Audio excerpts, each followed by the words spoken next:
A very good morning to all. In today's session, we are all going to learn what is all about health and nutrition indicators. So let's begin with the introduction. So automatically we can see that health is a valuable asset and it's a common quote that the health is wealth. So as per the human development perspective, good health and nutrition are the invaluable assets that ultimately leads to an individual physical and the mental development, and it also contributes to the development or the growth of an individual and to live a healthy life. Malnutrition is always a major concern in India. It always increase the susceptibility, infection, and always delay to recovery and always make a burden of a disease on a human being and ultimately a major issue for a country.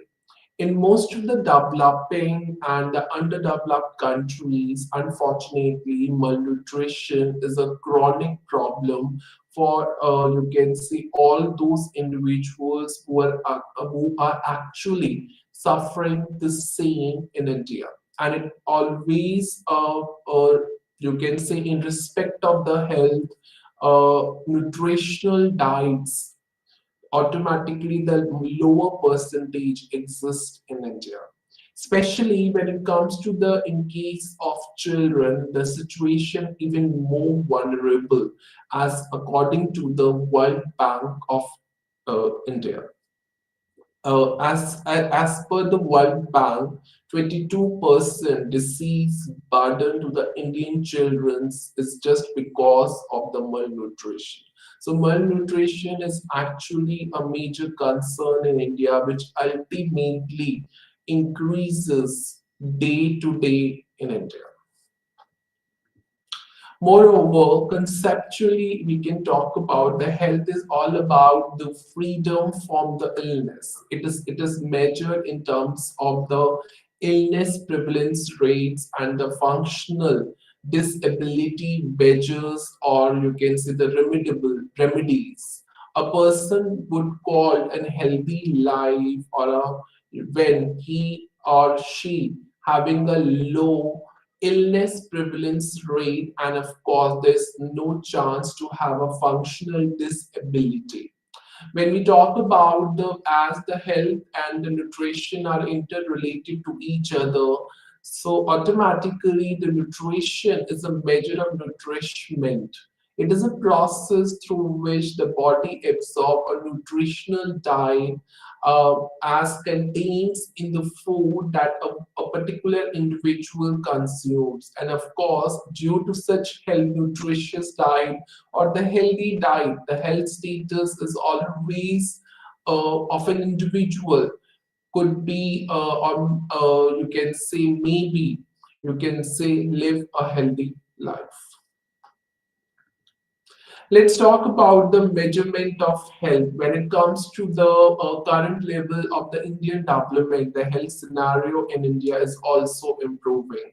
Not in terms of infant mortality rate, but under the five mortality rates, India has achieved a significant growth and improvement over the last few years.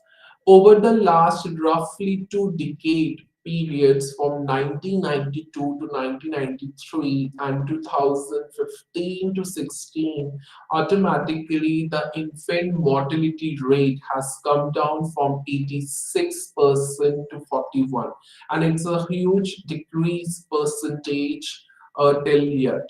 And of course, the under 5 mortality rate from 119 to 50. And it is very important to understand the major indicators which where the measurement of health could be possible, and of course it could be calculated according to the number of years or the respective years. So let's begin the major indicators where the calculations of the health could be estimated. The first one is infant mortality. What is infant mortality? Is a probability where a newborn child death before its first birthday. When a child is born and he or she died before its first born birthday, that's actually called the infant mortality. And it is numerically being calculated according to the number of infant birth per thousand live births in a year.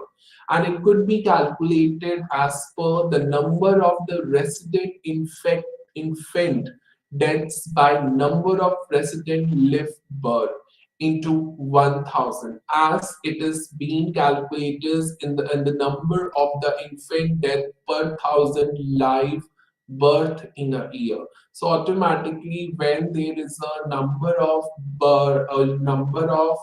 resident infant death and the number of birth, and then automatically into 1000, that you will get the infant mortality rate.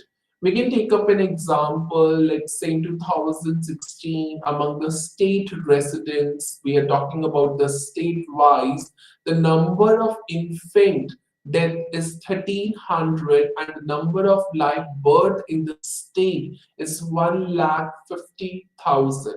As per the World Health Organization report, 75% of the world under 5 deaths is within the first year of infant life. That means that more than the, you can say, the 70% or the 70 or below the 70% of the child died before its first birthday.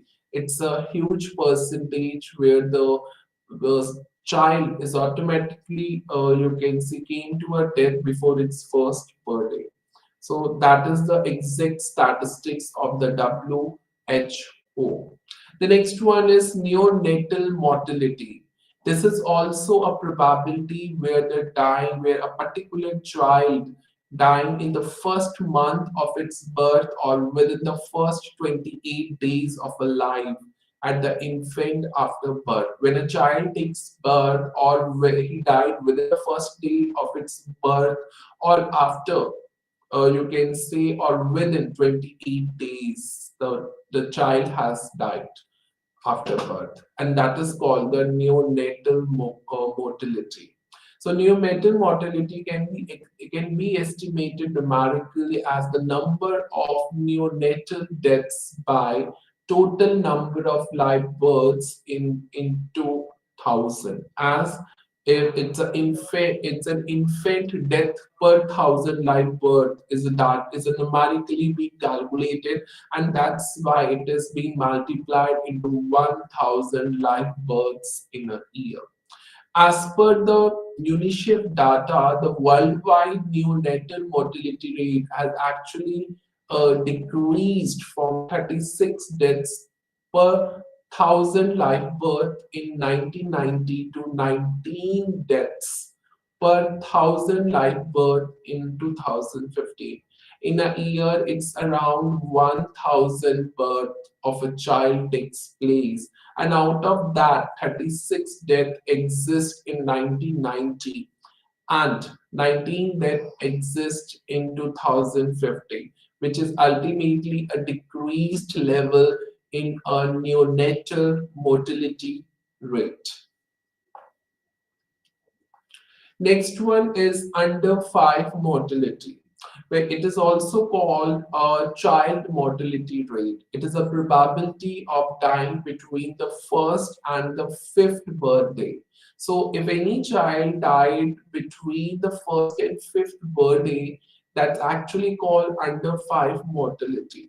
That means a 5 birthdays. So any child who's died between the first to fifth birthday, that actually called under 5 mortality. And actually it is measured in the same categories which before which I have taught. It's number of death per thousand per year. So numerically it will be calculated as a child mortality rate, which called CMR, is equal to death per year by, you can say, the number of birth into thousand, where the D is a death, and the which between 0 to 4 years, as between the first and fifth birthday, the age is occurs between 0 to 5, and N is a number of live births among the newborn during the year of calculation. So when we talk about during for the purpose of mathematical calculation, the data is always being registered in the of a newborns. So according to the World Health Organization, it's nearly in the world 9 million childs died before their fifth birthday, and the major concern or the causes of the factors of their death is its phenomena, diarrhea, and the malnutrition. So these are the factors the where the child actually died between the first and fifth birthday under the 5 mortality rate. It always be measured by the number of deaths per thousand per year. So the next category of the health indicators to measure, that is the post neonatal mortality. It is a difference, it refers to a difference between the infant and the neonatal mortality rate. That means the number of newborns dying between 28 days and 364 days. That means whatever the newborn's child's dying between the 28 to 364 days, that actually called the post neonatal mortality in a particular geographical area. And of course, it is divided by the number of residents live birth in the same area. So automatically that means it automatically shows and reveals that it would be divided by the number of resident live birth in a same area. So automatically it would be multiplied by the 1,000 per year to indicate the mortality rate per 1,000 live births. So when it comes to the mathematically to calculate the post-neonatal mortality, it's a number of resident post-neonatal deaths by the total number of resident live births into 100. So automatically, when we talk about the 4 categories of the health indicators to measure or to calculate, so every time would multiply by the number of deaths per thousand per year. That means whatever the deaths, number total deaths and the total live birth in a year into 100. That's that is actually the rule of to calculate the mortality rates under these particular categories.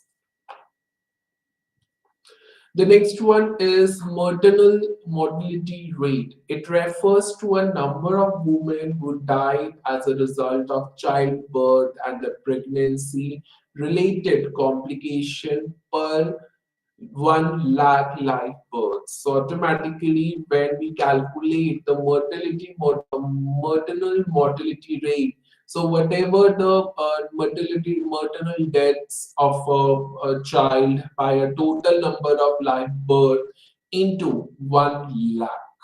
So that is called the maternal mortality rate. So it refers to a total number of women who die as a result of a childbirth or the pregnancy related complication per 1 lakh live birth, and that is called the maternal mortality rate. When we come up to the calculation or a mathematical calculation which states MMR, it's equal to the maternal death during a reference period. It would be 3 months, it would be 6 months, it would be 8 months. The child is dying is by a total divided by a total number of live births during the reference period into 1 lakh. And once you get the values and you put into the formula, you will easily calculate the maternal mortality rate. According to the UNICEF data between 1990 to 2015, and almost the maternal mortality rate has almost decreased by half or 50%. That means half of the, you can say, the population globally has been reduced in case of maternal mortality rate. So this is the health status indicators of 1993 to 2016. So when it comes to the status in India, the birth rate, death rate according to the region-wise, rural and urban. So a natural growth rate, infant mortality rate, sex ratio, population in 0 to 6 age group, child sex ratio, literacy rate. So when it comes to the region wise, that is classified into two categories, that is the rural region and urban region. So when it comes to the birth rate, automatically the rural the birth rate is more than the urban region to rural region, and automatically when it comes to the death rate, 7.8%. It's more than the urban region. When we talk about the natural growth rate, automatically the more percentage of rural region is than the urban region. Infant mortality rate, that the urban region infant mortality rate, that is 34, is actually less than the rural region. When it comes to the sex ratio, automatically the more percentage or the more in number is in rural region than the urban region. Population in 0 to 6 age group, the more percentage is also exists in rural region than the urban region, which relates or by a difference of 4.82. When we talk about the child sex ratio, the more percentage in rural than urban. As per literacy rate, when it comes to the literate rate, automatically, or the literacy level, that automatically the more percentage is in urban than the rural region. So when it comes to the health status, then automatically the rural region is almost more than the urban region. The more and more percentage is in rural region, whether it's related to the birth rate, whether it's related to the death rate, whether it's related to the natural growth rate, mortality rate, sex ratio, population, child sex ratio, literacy rate as well. So when we talk about the health status indicators, which has been classified into rural and urban areas as per the status or the data from 2011 onwards.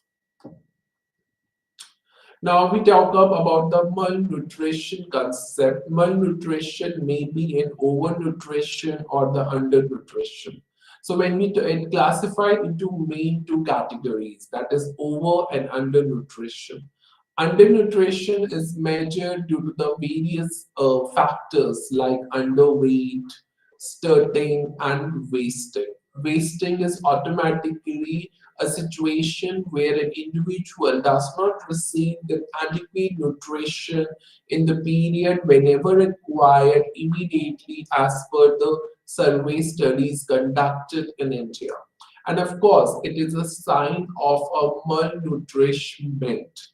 It may be due to the inadequate food intake in whatever the period, and ultimately leads to illness, which cause a loss of weight and of course the onset of malnutrition. The persons who belong to the ratio Z score, that means it's a ratio of height and weight, is actually below -3, that is called the standard deviation.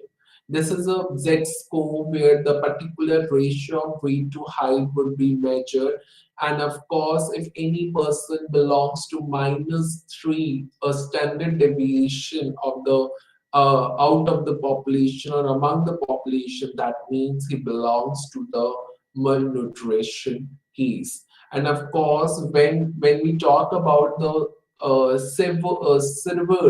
severe malnutrition, then ultimately it's belong to the -2 ST, which called malnutrition. So automatically there is also statistical tools to measure whether an individual is belong to the malnutrition or the severe, you can say malnutrition. So automatically there is a score when we talk about the person who belong to the malnutrition, that is -3 ST and the -2 ST. Now we talk about the current status of the malnutrition. The first one is undernourishment. When we talk about the undernourishment, around 14.37% of the Indian population is estimated to be the undernutrition according to the World Meter, that is called 2030. And of course, when we talk about this 14.37, so roughly we can take up the 161 million people. When we talk about the starting, when we in this particular case, the 35.5% of children under 5 year of age and are actually started. So as per the, and this data has been considered according to the National Family Health Survey, that is called the NFHS 2019 to 21. When we talk about the third status of wasting, which is a part of the malnutrition, that is the 19.3% of children under 5 years of age are actually wasted. And such data has also been collected from the National Family Health Survey, that is 2019 to 21, that is of 5 years. Next concern or the next current status of the underweight, that is 32.1% of children under the 5 years of age are underweight. Anemia, that is 25% of men, that is between the age group of 15 to 49, and 57% of women, that is under the age group of 15 to 49 years, and 31.1% who belongs to adolescent boys under the age group of 15 to 19 years are actually suffered from anemia, and such data is also being collected by the National Family Health Survey. When we talk about the next current status of the Global Hunger Index, that is called the GHI 2023, India ranks among the globally, that is 107 rank out of 121 countries with the score of categorized a serious hunger. So India has a highest child wasting rate according to the Global Hunger Index, that is 18.7%. That means India is actually suffering a serious concern of malnutrition, where actually the half of the population, especially the children's, who are actually suffering from malnutrition and dying with the malnutrition only. So that is the concern where the current status, where the huge percentage it comes undernutrition meant stunning, wasting, underweight, anemia, and according to the global hunger index, these five factors is automatically portraying the serious concern of the malnutrition status in India. Now we come up to the malnutrition data in India. So according as per the you can say uh, last 10 years data, that is the first national family health survey of 1992 to 1993. India was one of the worst performing countries on indicators of our child health. Of course, as in present also, the major concern is a malnutrition status, where the number of childs died in a year more than a half per 50%. According to the Food and Agricultural Organization report, 194.4 million in India are undernourished. Why? Because they are not taking up of you can say adequate intake of food, and as a result, such a huge percentage of people in India are suffering from malnutrition. In the Global Hunger Index 2019 ranking, as India is ranked 102 out of 117 countries. So that is also one of the you can say major data uh, where India is ranking 102. That means it's a huge percentage where the number total where the number huge numbers are suffering from malnutrition. According to the government figures for 2015 to 16, 22.9% women in the age of 15 to 29 are group were underweight when it compares to the others group data under the same age, whether males or females, that is 20.2% of men. That means the women are actually suffered from more malnutrition as compared to the men. Then ultimately it leads to both are actually suffering, males and females, from malnutrition situation. As per the data of the State of Food Security and Nutrition in the World 2020, and in 2016, about 51.4% of women of reproductive age in India are suffering from anemia. So automatically, it is also the one of the cause or due to the malnutrition only. About 60 million children. We can talk about the roughly, that means 50% of the population of children in India are underweight. 45% are studied, 21% are wasted, 57% are vitamin A deficient, and 75% are anemia. So automatically, when we look up about these percentage and among and consider the data of among 60 million children, then ultimately these percentage are actually large in numbers, and India should always take up an immediate steps to reduce the status of malnutrition, to elevate the malnutrition status in India. So as per the data released by UNICEF, India is almost on 10th spot and 17th spot among the countries when we compare with the countries who are having the highest number of the underweight and the studied children, especially when it comes to the states of India and who are actually suffering the underweight of childbirth in India, that are Rajasthan, Madhya Pradesh, Uttar Pradesh have the highest number of the underweight childbirths in India.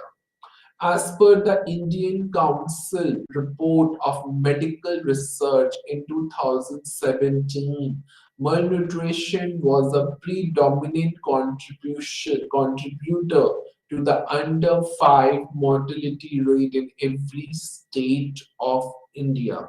That means the child dying between the first to fifth birthday as per the 1000 live births in a year, then automatically malnutrition is a major contributor to such deaths in every state of India in case of children's. As per the statistics, under the undernutrition in India actually seems to be a gendered problem. So automatically, whatever the norms related to the social or the cultural population distribution is always suggests that the distribution of resources should be done in a hierarchical manner. That means with male members of the family at the top. So whatever the you can see male member who can term as a head of the family, they could considered as a top as compared to the rest of the members of the family.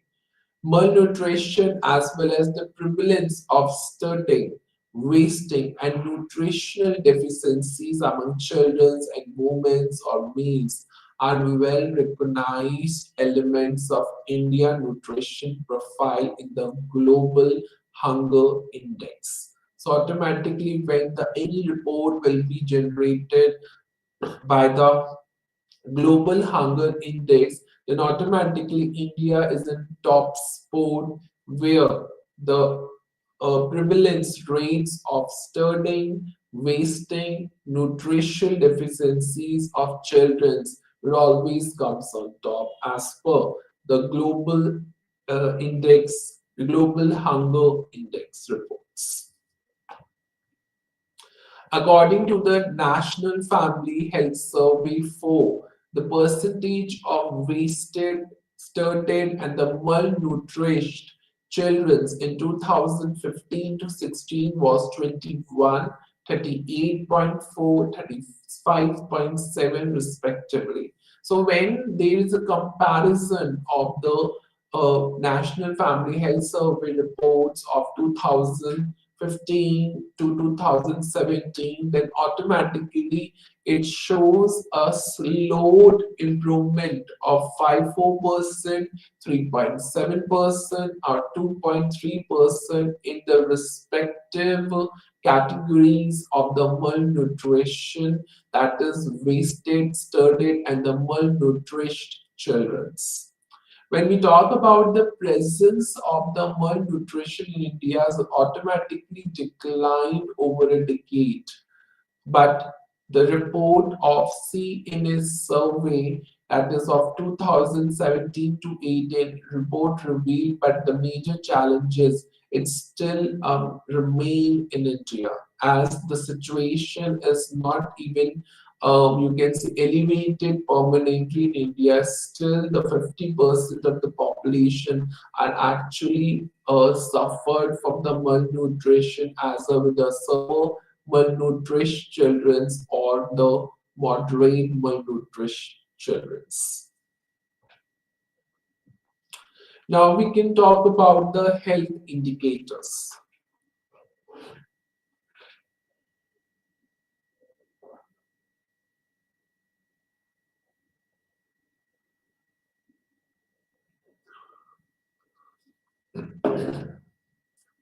Now we can talk about the health expenditure. When we talk about over the past centuries, worldwide, whatever the expenditure on healthcare has always been increased consistently over the years. The shares of the gross domestic product are actually devoted in medical equipments, medical surgeries in the OECD countries where the health expenditure has been increased from 5.1% in 1979 to 8.9% in 2016. This particular figures are always increased on a public healthcare expenditure in India, and of course, it's increased marginally from the in the respective years, that is 1990, 15, to 2014, that is on a marginal basis, from 1.1% of GDP to 1.4% of GDP. That means by a difference of 0.4% of GDP. So such percentage of GDP is actually leads to a public health expenditure, then automatically focus on the healthcare facilities, but still the public financing challenges is almost exist for all the countries. What are the factors that influence the health expenditure? When we talk about the factors, they are reclassified into two main categories. The first one is demand factors, and the second one is the supply factors. So here we are talking about now the two main categories of factors that actually influence the health expenditure. The first one is demand factor, and the demand factors are categorized into three main parts: the population aging, income, and the spread of insurance market. So when we talk about the population aging, then of course, whatever the average age of the population is being increased, the demand for medical care is also increasing. Income, and automatically this is a well acceptable fact that there is a strong relationship between the per capita growth and of course health spending. So whatever the you can say the income, the demand of healthcare would get increased according to their income for the healthcare spending, it depending upon the various factors. It could be a geographical reasons, yeah, time, your schedule, etc. Next one is spread of insurance market. So whatever the growth of health insurance market, whether it could be increased or decreased, but automatically depends upon the demand for such healthcare expenditure, and insurance is also the important you can say instrument, a part of a particular human beings or the population who actually covered the risk of rising or the increasing healthcare cost in India.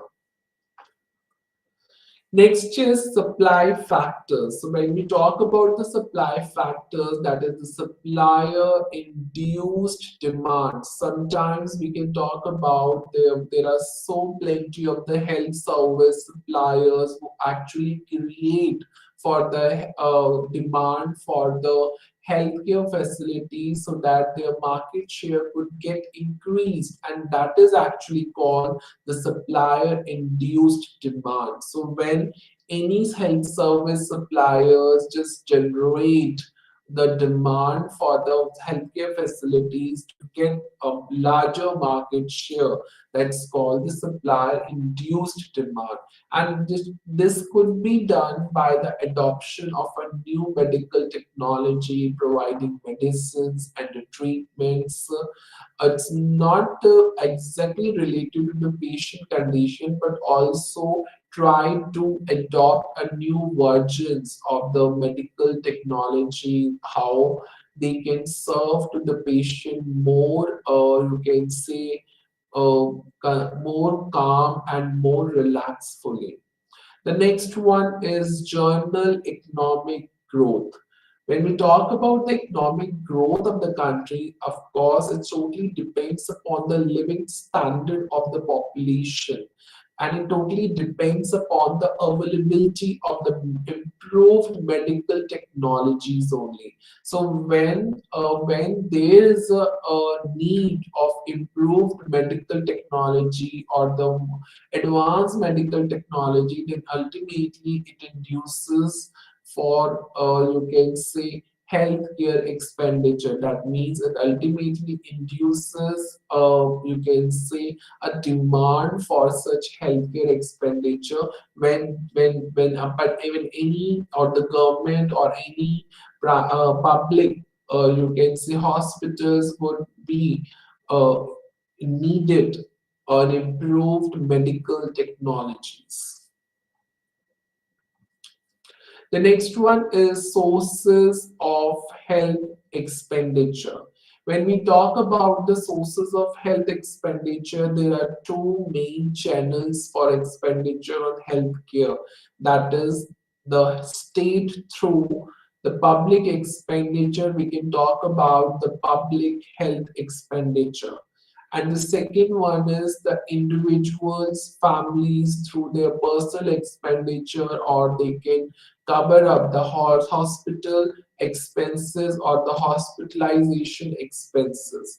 So the first one is the state, that is the public health expenditure, where the state, you can say, fulfill the demands for the medical care facilities for the particular population according to their geographical locations or time frame, within the time frame.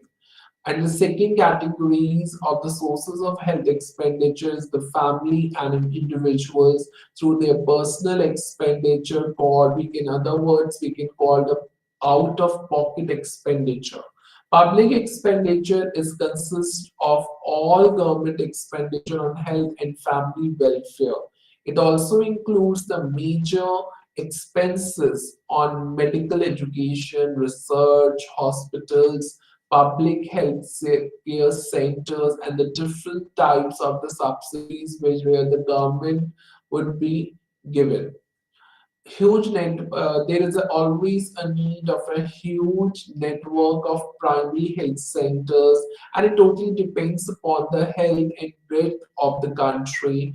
And of course, there is also a strong need of the government schemes like GSS, medical reimbursement schemes, and of course, in India there are plenty of the health schemes which has been provided by the government to all up to the Indian population, whether they belong to the rural states, whether they belong to the urban states as well, or regions. Health expenditure, of course, is increasing to India due to the following factors. The first one is increased life expectancy, the demographic change with the share of aged population, and the third one is increase in chronic diseases.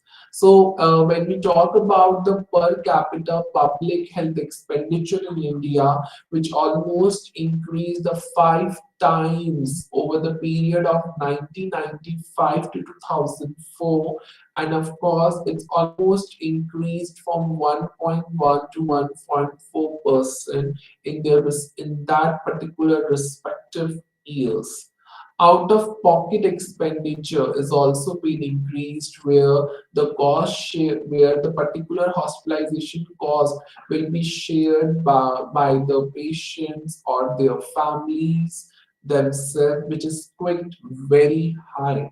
So according to the World Health Organization, the total out-of-pocket expenditure on healthcare has also been increased from 76% to 90% from 2015 to 2012, and automatically it's such increase of out of pocket expenditure is witnessed in many countries over this particular period, that is 1990, that is 2005 to 2012. Such huge, you can say, 7 years, or the out of pocket expenditure is almost increased in a huge in numbers, and of course it witnessed in many countries over this particular period. Now we can talk about the public healthcare system in India.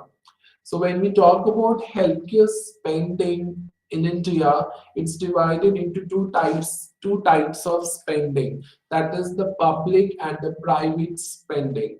So when we talk about, there are plenty of the policies where the government has been implemented in India, and it depends upon the various factors, and of course, challenges is also exist for the health sector in India.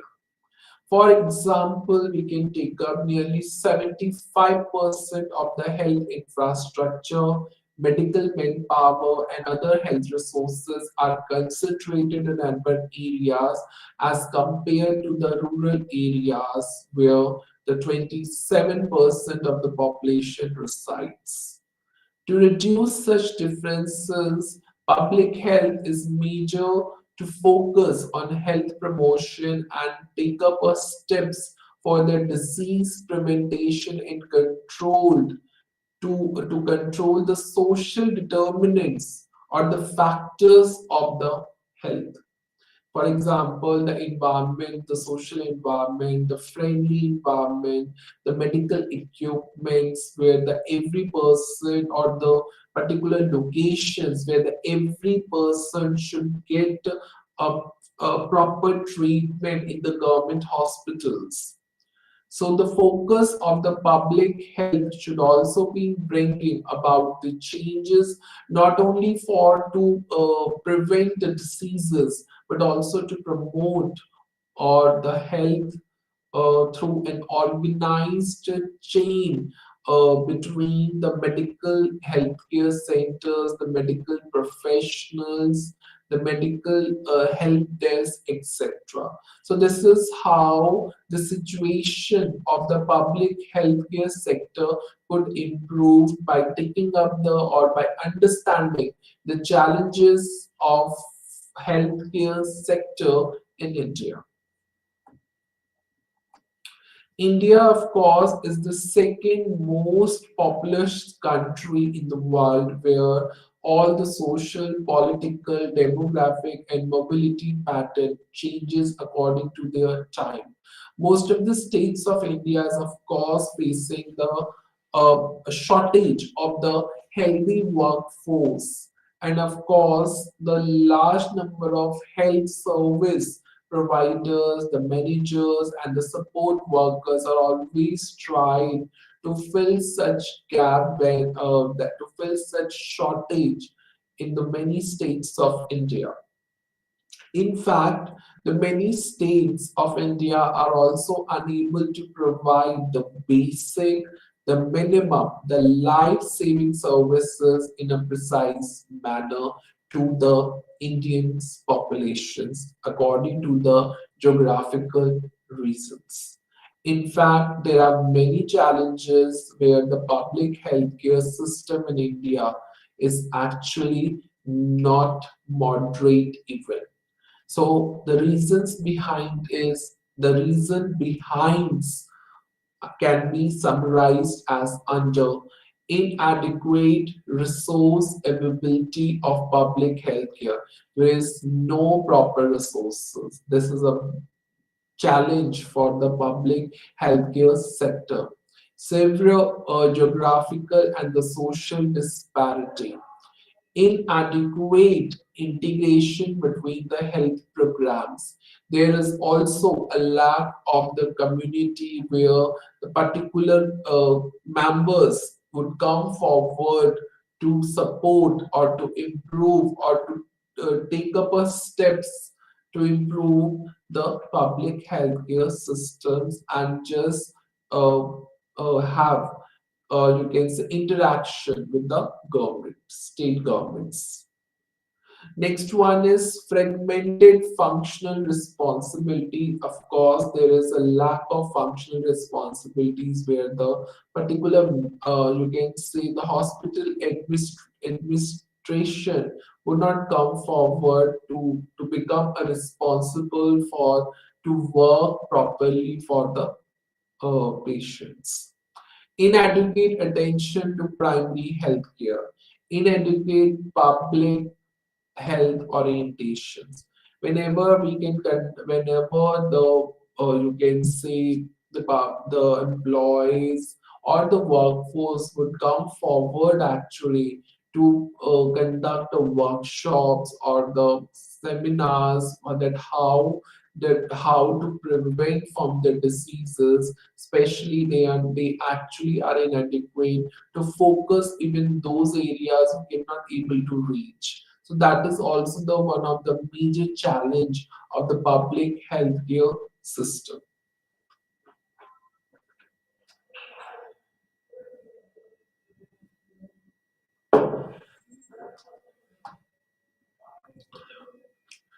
Now we can talk about the next is preventive and curative healthcare. When we talk about the preventive healthcare, they are talking about all taking up all those measures to prevent from disease and as well as to have a treatment on such disease. And we talk about the varieties of the interventions which need to be undertaken to prevent or to avoid or to make the delay of the occurrence of the disease or reduce the transmission or exposure to disease. And the several measures has also been considered like alcohol misuse counseling, blood pressure screening, cholesterol screening, depression screening, diabetes and the diet counseling, hepatitis B and C screening, Sprehel screening. For example, when why this? Because whenever there is any disease occurred in India, so it is it is necessary and mandatory to take up preventive and curative actions or the measures. Let's take an example. In a college, there are plenty of students studying, and when there is a case of there is a one case of COVID, and automatically the hospitals workforce would come into the various universities and give a directions that how to prevent the disease from the COVID. So same here also. So whenever any disease has a chances to occur, it is very necessary to take up preventive measures in advance to how to you can say reduce the transmission of such disease through such particular uh, measures like hepatitis B and C screening, Sprehel screening, and anemia skin screening, campaign on importance of the breastfeeding, folic acid supplements, UTI screening, autism screening between 18 to 24 months, immunization, vaccination, iron supplements, and the vegan screening. So it is very important to understand that any disease which comes to anywhere in the world, the would always be alert to take up measures for Indian population. Curative healthcare always refers to hospitalization who help the patient treated for a disease. There are so many, you can say 22,000 dispensaries and 28 hospitals as well in India. And in present, the numbers has also been increased more. In spite of this, there is of course that in India the healthcare system is always facing a challenges, of course, in terms of medical facilities, supply and staff is also you can say in shortage. So budget is also the one of the major concern where the different state-run units in terms of healthcare is also a problem. Underfunding is also one of the major concern in India. Private hospitals, of course, are provided a concessional land where the liberal tax structure along with their conditions is also being eligible, and if any private hospitals obey that, they definitely provide such services but at a higher or expensive rates. So automatically, when there is a land where a liberal land structure, So automatically there is no proper monitoring where where whether the private hospitals actually fulfilling those obligations or not. And of course, there is no proper quality control. There are in terms of where a small hospitals, where a small nursing homes which are run by the private doctors and doctors agencies. That is something a major concern in India where such you can say activities is to be done. The next one is health financing. The major demand requirement for the finance is the particular person or an individual's ability to pay. A financing structure we can call progressive if any healthcare expenditure takes a larger proportion of income from the rich rather than from the poor.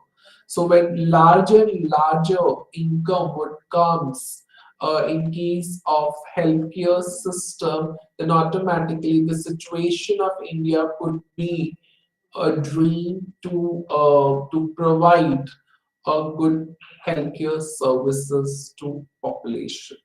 So, of course, we can talk about here the expenditure is healthcare expenditure is actually is on high is on the peak level where would be very difficult for the poor to bear such expenses in India. There are plenty of studies where the user, even a single user, charges for any particular medicines or the counseling, which also a huge expense for the poorer households in developing countries. And that's the main reason that there should be a strong, you can say, measures is to be taken while considering the fact of that health financing structure of India is actually weakened. Health financing is divided into two parts, public financing or private or individual financing.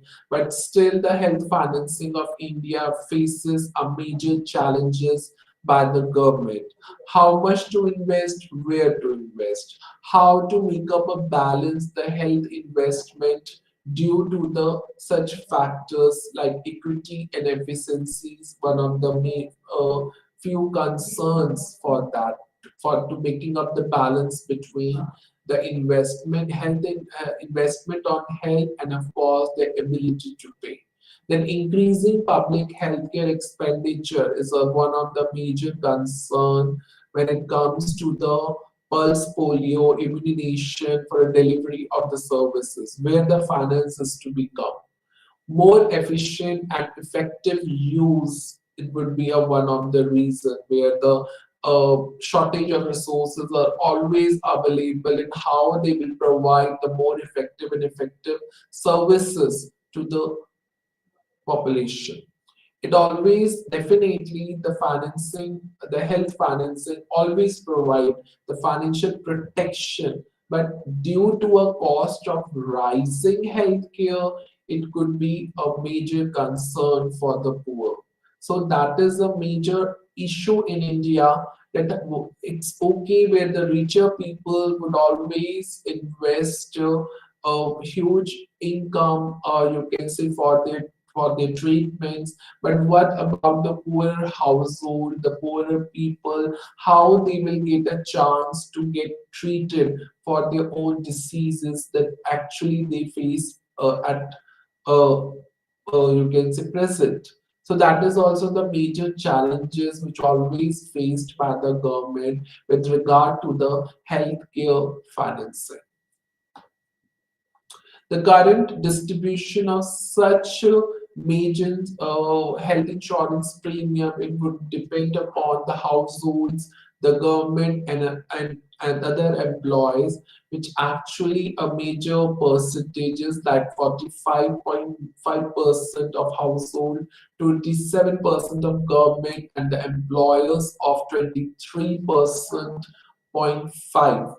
So automatically, there is a strong need to have a health insurance coverage for even most for inpatient and outpatient for those particular patients who are actually admitted in the hospital.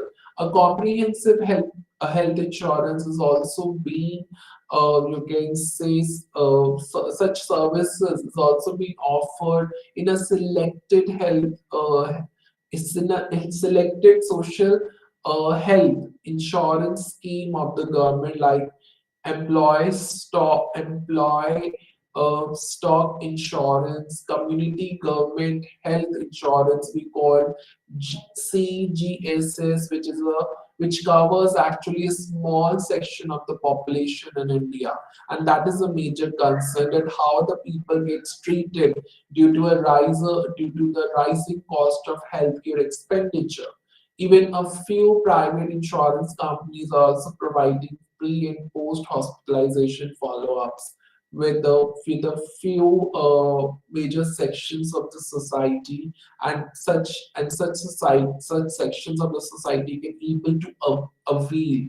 So the goal, and there is also another government health insurance scheme whose name is Universal Health Insurance Coverage, which always faces a major challenges that how to reach to the rural regions to cover up all those people who are actually residing in the rural regions, and it's a major challenges of for it's for Indian policymakers as well as government. So automatically, when it comes to the overall insurance companies, which always in need to provide pre and post hospitalization follow-up services, and the goal of such insurance schemes is to get them insured so that the treatment is to be provided in the public hospital very well. That's it for today. Thank you so much for listening, and namaste to all.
ఈరోజు మన పాఠం వచ్చేసి administrative reforms commission. Administrative reforms commission, ARC, administrative reforms ARC. ఇది చాలా ముఖ్యమైనది. అంటే ప్రభుత్వ పాలనలో వచ్చిన మార్పులను తీసుకురావడానికి ఏమేమి చేయి, గతంలో జరిగిన దానికి ఇప్పుడు ఏం కావాలన్న దానికి నూతనంగా ఏర్పాటు చేసింది. మొట్టమొదటిసారిగా మొదటి పరిపాలనా సంస్కరణ సంఘాన్ని ఏర్పాటు చేయడం జరిగింది. అది 1966లో ఇది ఏర్పాటు చేశారు. మొదటి పరిపాలనా సంస్కరణ సంఘం మిషన్ను ఏఆర్సి, ఆల్ ఇండియా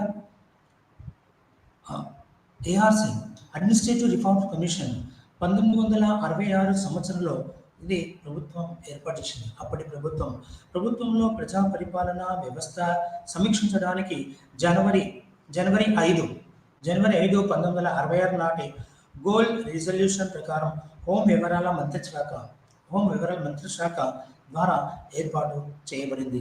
దీనికి మొదట అధ్యక్ష వహించింది ఎస్ మొరార్జీ ఆర్ దేశాయ్ మరియు ఎస్హెచ్కే అని మంత్రి. మొట్టమొదటిసారిగా దీనికి చైర్మన్ వచ్చేసి మొరార్జీ దేశాయ్ గారు. తర్వాత ఆ అనివార్య కారణం వల్ల ఆ యొక్క మొరార్జీ తప్పుకోవడంతో ఎస్హెచ్కే అనంతే గారు దీనికి చైర్మన్గా ఉన్నారు. అయితే దీని యొక్క ఆదేశం ఏంటిదంటే, మొదటి పరిపాలనా సంస్కరణ సంఘం అత్యున్నత ప్రమాణాల అవసరాన్ని పరిగణలోకి తీసుకోవడానికి తప్పనిసరి చేయబడింది మరియు ప్రజా సేవల్లో సమగ్రత, తద్వారా అభివృద్ధి యొక్క సామాజిక మరియు ఆర్థిక లక్ష్యాలను సాధించడానికి ఏర్పాటు చేయబడింది. ముఖ్యంగా ఈ కొన్ని విషయాన్ని వాటిని చేశాము. దేని సమీక్ష చేసిందంటే మొత్తం 10 మీద సమీక్ష చేసింది. ఒకటి గోల్ యొక్క యంత్రాలు మరియు దాని విధానాలు. అంటే లక్ష్యం యొక్క యంత్రాలు ఏంటి, దాని యొక్క పని విధానాలు ఎలా చేయాలి, లక్ష్య సాధన, ఒక లక్ష్య సాధన కోసం దాని యంత్రాలు ఎలా ఉన్నాయి, దాని పని విధానాలు ఉన్నాయి. రెండోది అన్ని స్థాయిల్లో యంత్రాల ప్రణాళిక.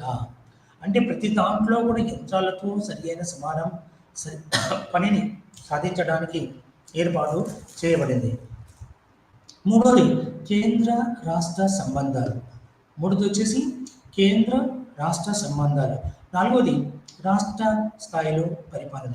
అంటే రాష్ట్రంలో కేంద్ర రాష్ట్ర సంబంధాలు, కేంద్ర ప్రభుత్వం వేరు, రాష్ట్ర ప్రభుత్వం. ఐదవది రాష్ట్ర స్థాయిలో పరిపాలన. అంటే నాలుగవది రాష్ట్రంలో ఎలా ఉంది, శాంతి పరిశ్రమ కావచ్చు, ఆ ప్రాంతం యొక్క ఆ రాష్ట్రం యొక్క అభివృద్ధి ఎలా ఉంది, దాని యొక్క రూపురేఖలలో ఏమైనా మార్పులు జరగాలా అని దాన్ని చెప్పదు. ఆర్థిక పరిపాలన.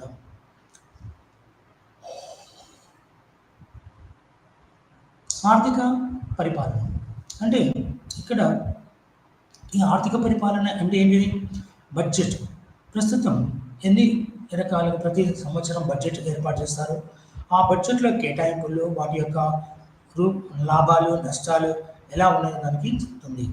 అయితే అలాగే ఆర్థిక సంఘాలను ఏర్పడింది. ఇంతకుముందు మన పాఠంలో మనం చెప్పుకున్నాం ఆర్థిక సంఘం. అలాంటివన్నీ కూడా ఈ యొక్క పరిపాలన సంస్కరణ సంఘం వాటి యొక్క విషయాలను శోధించింది. ఆరోది సిబ్బంది పరిపాలన. సిబ్బంది అంటే ఏంటి? ద పర్సనల్ అడ్మినిస్ట్రేషన్ అంటే సిబ్బంది పాలన. ఇది భారతదేశంలో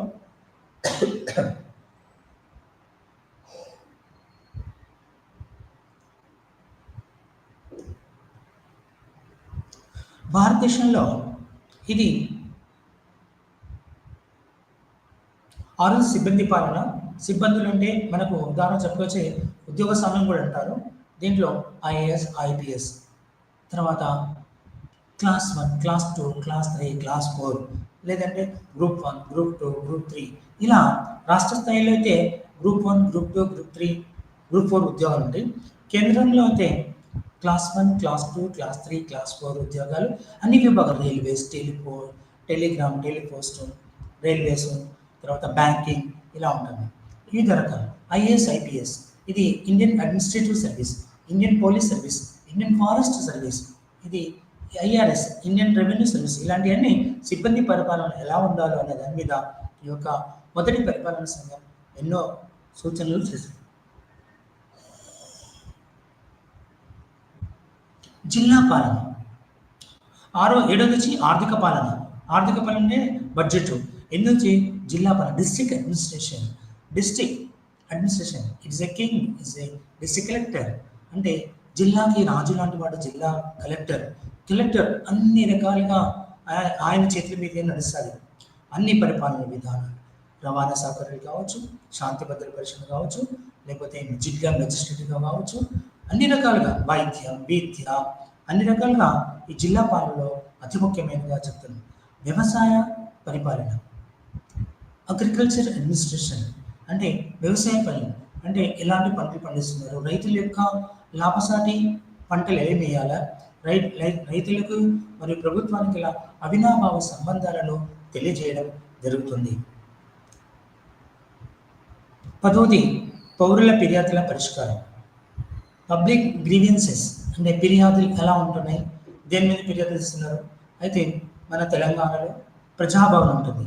అక్కడ ప్రతి మంగళవారం, శుక్రవారం తమ యొక్క సమస్యలు ఉంటే ఆ యొక్క రాష్ట్ర ప్రభుత్వానికి నివేదించవచ్చు. అక్కడ అన్ని రకాల డిపార్ట్మెంట్లు ఉంటారు. నేను కూడా వెళ్ళాను అక్కడ. అదే ఫిర్యాదులు, మేము కూడా ఒక పార్ట్ టైం లెక్చర్గా ఉన్నప్పుడు మేము కూడా మా యొక్క ఫ్రెండ్స్ అందరూ వెళ్ళి ఒక పిటిషన్ ఇచ్చాము పార్ట్ టైం లెక్చర్కి సహాయం చేయమని. అయితే అలాగే ఫిర్యాదు, పౌరుల ఫిర్యాదుల పరిష్కారం అంటే ప్రజాపాలన. ప్రతి సోమవారం ప్రతి జిల్లా కలెక్టర్లో పౌరులకు పౌరపాలన ఉంటుంది. అక్కడ ఏవైతే పనులు జరగలేదో, ఏదైతే పెండింగ్ జరిగిందో వాటికి మీద వివిధ అధికారులతో జిల్లా కలెక్టర్ అనుసంధానం చేసి ఆ యొక్క ఫిర్యాదుల యొక్క పరిష్కార మార్గాన్ని కనుగొంటాడు. ఇక మినహాయింపు.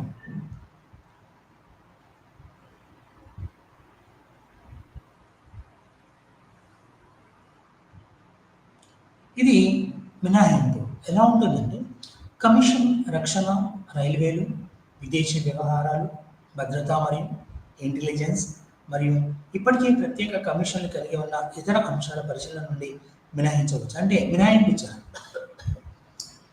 కొన్నిటి మీద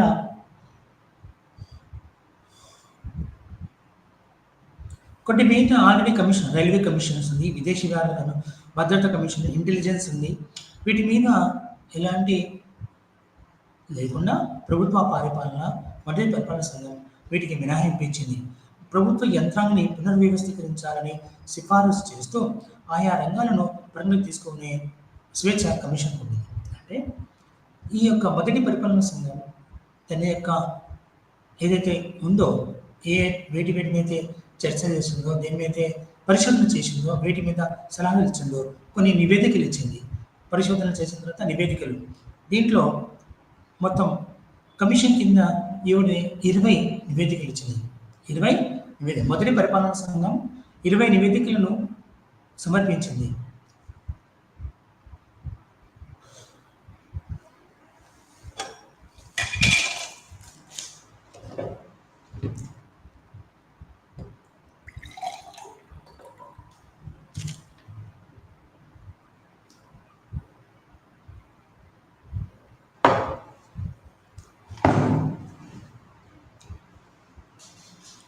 అయితే ఇక్కడ 20 నివేదికలు ఇచ్చినప్పుడు మొట్టమొదటి ఇచ్చింది పౌరుల ఫిర్యాదుల పరిష్కార సమస్యలు. పౌరుల ఫిర్యాదుల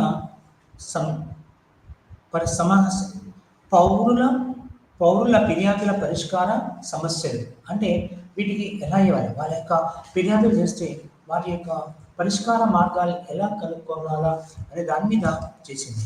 రెండవది ప్లానింగ్ కోసం యంత్రాంగాలు. అంటే ఈ పరిపాలన ఎలా ఉంటుంది, ప్లానింగ్ అంటే ప్లానింగ్ లేకుండా ఏ పని చేయకూడదు. ఒక చక్కటి ప్రణాళిక ద్వారా ఆ యొక్క సమస్య పరిష్కారం కావచ్చు, ఏ వ్యవస్థ కావచ్చు, ఏ వ్యవస్థ అయినా కూడా ఒక చక్కటి ప్రణాళిక ఉన్నది. ఇప్పుడు నేను పాఠ్యం చెప్తున్నాను, ఒక చక్కటి ప్రణాళిక ద్వారానే చెప్తే ఆ యొక్క పాఠ్యం యొక్క రూపము చక్కగా వస్తుంది. ప్లానింగ్ కోసం యంత్రాలు అంటే ఇది ప్రణాళిక కోసం యంత్రాలు ఎలా ఉపయోగపడుతున్నాయి, వాటిని ఏ రకంగా చూస్తే ఇది పనిచేస్తుంది. రెండవది ప్లానింగ్ కోసం యంత్రాలు. మూడవది ప్రభుత్వ రంగ సంస్థలు. ఈ రోజున ప్రభుత్వ రంగ సంస్థలన్నీ కూడా మూతపడుతున్నాయి. వాటినన్నిటి కూడా ప్రైవేటీకరణ చేస్తుంది. ఉదాహరణకి ఐడిపిఎల్ ఇండియన్ ఫార్మస్యూటికల్ లిమిటెడ్, తర్వాత హెచ్ఎంటి, ఆల్విన్, ఇలాంటివన్నీ ప్రభుత్వ రంగ సంస్థలని మూతపడ్డాయి. వాటిని ఎలా రూపాంతరించాలా, వాటి స్థానంలో ప్రజలకు ఎలా చేయాలి అని ఇప్పుడున్న ప్రభుత్వ రంగ సంస్థలు ఉన్నాయి. ECIL, BHEL, Bharat heavy electrical limited, ఇవన్నీ కూడా ప్రభుత్వ రంగ సంస్థలు. వీటిని ఎలా చేయాలి, ఉన్న వాటిని ఎలా కాపాడుకోవాలా, వాటిని ఎలా ఉంచాలి. ఫైనాన్స్ అండ్ అకౌంట్స్, ఆడిట్, ఇది అతి ముఖ్యమైనది. వీటిలో రూపురేఖలే ఉన్నాయి. ఐదో నివేదిక finance and audit and accounts, అంటే ఆర్థిక శాఖ అకౌంట్స్ అండ్ ఆడిట్ ఎలా చేయాలనే దాని మీద. ఎకనామిక్ అడ్మినిస్ట్రేషన్, అంటే ప్రభుత్వ పాలన ఎలా ఉంటుందంటే ఎకనామిక్స్ లేకపోతే దాన్ని మనం ఎలా చేయాలి. గోల్ యొక్క యంత్రాలు మరియు దాని యొక్క పని విధానాలు. గోల్ అంటే లక్ష్య సాధన కోసం ఎలాంటి యంత్రాలు ఉపయోగించాలా, దాని యొక్క పని విధానాలు ఎలా అంటే అనేది తెలుసుకోవాల్సిన బాధ్యత ఉంది.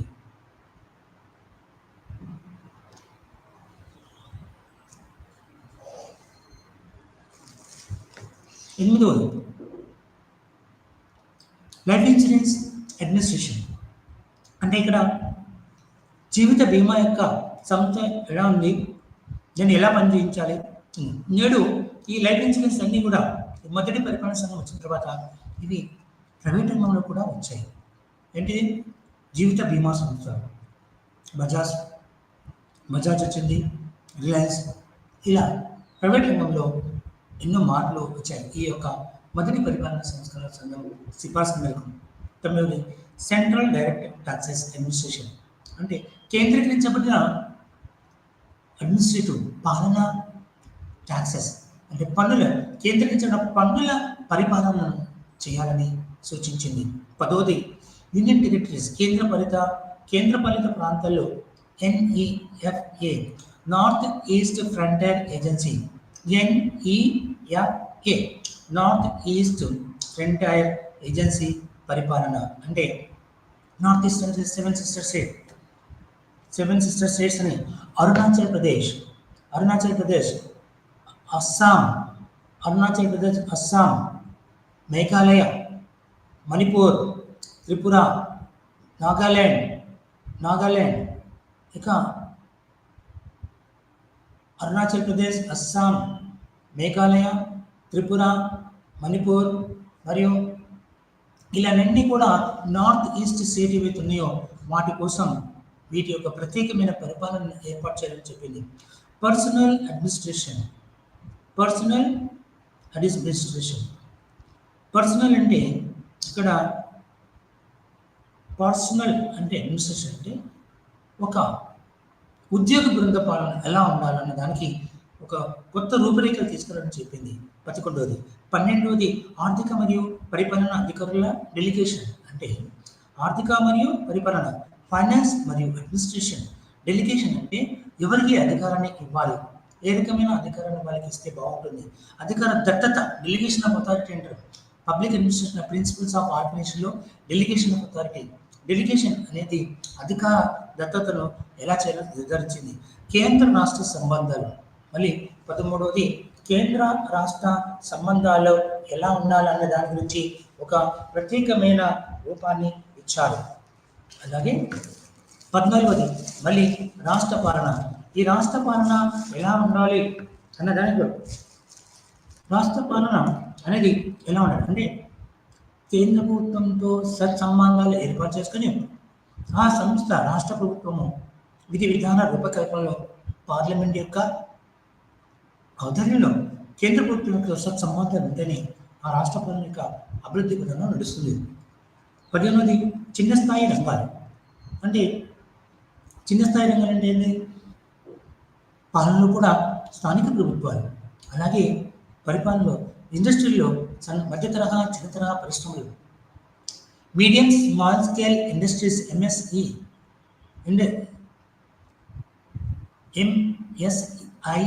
Medium small scale industries economically దాన్ని ఎలా బాగా పనిచేయాలని చూపిస్తుంది.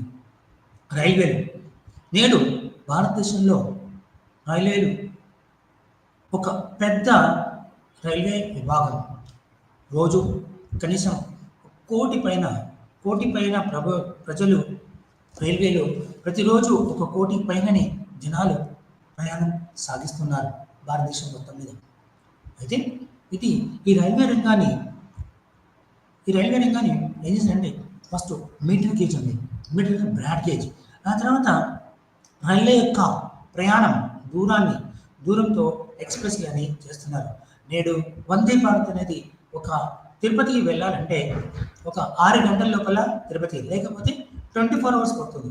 Secunderabad to Tirupati 1 day 24 hours, 22 hours. కానీ ఇప్పుడు వందే భారత్ వెళ్తే 6 అవర్స్లోనే నువ్వు ఎక్కడికి వెళ్తావు? సికింద్రాబాద్ టు తిరుపతి. అంటే సమూలమైన మార్పులు. ఎలక్ట్రానిక్ ఫస్ట్ ఏం చేస్తానంటే తన బొగ్గుతో పనిచేసి, ఆ తర్వాత ఎలక్ట్రిక్ వచ్చింది, ఆ తర్వాత డీజిల్ ఇంజన్లు వచ్చాయి. డీజిల్ ఇంధనాన్ని నడుపుతున్న వాటి ద్వారా వాటి తొలగించి ఎలక్ట్రిక్ విద్యుత్ యొక్క వాహనాల ద్వారా నడిపించడానికి ప్రతిరోజు వాటిలో మార్పులు తీసుకొస్తున్నారు. Treasury means finance. ఈ ఫైనాన్స్ ఎలా పనిచేయాలి, ఎక్కడ ఉంటుందో చూస్తుంది రిజర్వ్ బ్యాంక్ ఆఫ్ ఇండియా. అంటే మదుపర్లు రేపో రేటో అనే విధానాన్ని, లేకుంటే పన్నులు తగ్గించాలా అభివృద్ధి రేటు.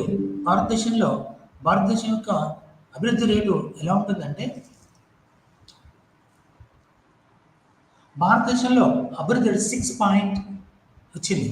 5.7 వృద్ధి రేటు నడుస్తున్నప్పుడు మన భారతదేశం 7 పాయింట్ అందుకోవాలని ప్రయత్నం చేస్తుందని రిజర్వ్ బ్యాంక్ ఆఫ్ ఇండియా చెప్తుంది. తర్వాత పోస్టులు మరియు పోస్ట్ అండ్ టెలిగ్రామ్ని భారతదేశంలో మన 2020 కంటే ముందు, భారతదేశంలో కోవిడ్ కంటే ముందు టెలిగ్రామ్ని మన పోస్ట్ అండ్ టెలిగ్రామ్ నుంచి విరమించుకున్నారు. ఎందుకంటే వాటిని ఇప్పుడు ఎవరు ఉపయోగించట్లేదు, దానివల్ల నష్టాలు వస్తున్నాయి. అంటే పోస్టల్ గ్రామ్ నడుస్తుంది, అంటే ఉత్తరాల పంపిణీ, రావడం పోవడం, ఇవన్నీ కూడా. 25 వచ్చేసి శాస్త్రీయ విభాగం. ఇది శాస్త్రీయ సాంకేతిక రంగాల్లో బాగా అభివృద్ధి చెందడానికి ఇంకా ఇది చాలా విధానాలు చేస్తుంది. అంటే ఇప్పుడు ప్రస్తుతంలో భారతదేశం 6వ దేశంగా అంతరిక్ష యానంలో ఒక పేరు పొందింది. America, England, Russia, Germany, France, China. ఇలా చైనా తర్వాత భారతదేశంలో వ్యోమగాములు కానీ రాకెట్లను పంపిస్తున్న దాంట్లో భారతదేశం 6వ దేశంగా మనం చెప్పాలి. జపాన్ శాస్త్రీయ సాంకేతిక రంగాల్లో బాగా అభివృద్ధి చెందింది. అంటే ఈ యొక్క శాస్త్రీయ విధానం అనుసరించి అన్ని విభాగాల్లో శాస్త్రీయ రంగాన్ని అమలుపరచడానికి ప్రయత్నం చేస్తున్నారు. ఈ 20 నివేదికలు మొదటి పరిపాలనా సంస్కరణ సంఘం 20 నివేదికలను సమర్పించింది. కమిషన్ పేర్కొన్న 20 నివేదికలను సమర్పించింది, సంస్కరణలు సూచించింది.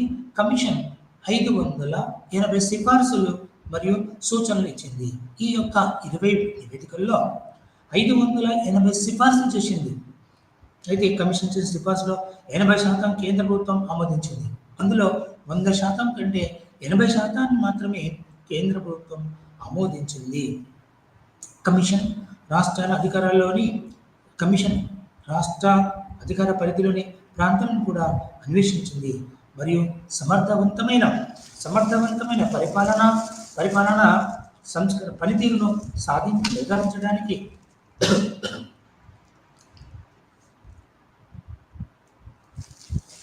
సమర్థవంతమైన పరిపాలనా తీరును నిర్ధారించగల సిఫార్సులను చేసేది. రెండో పరిపాలన సంస్కరణ కమిషన్. ఇప్పటిదాకా మనం చెప్పింది మొదటి పరిపాలన సంస్కరణ సంఘం 1966 జనవరి 5న ఏర్పాటు చేశారు.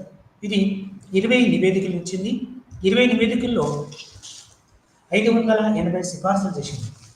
20 నివేదికల్లో 580 సిఫార్సు చేసింది. ఇందులో 80% వాటిని కేంద్ర ప్రభుత్వం ఆమోదించింది. రెండవ పరిపాలన సంస్కరణ సంఘం ఇది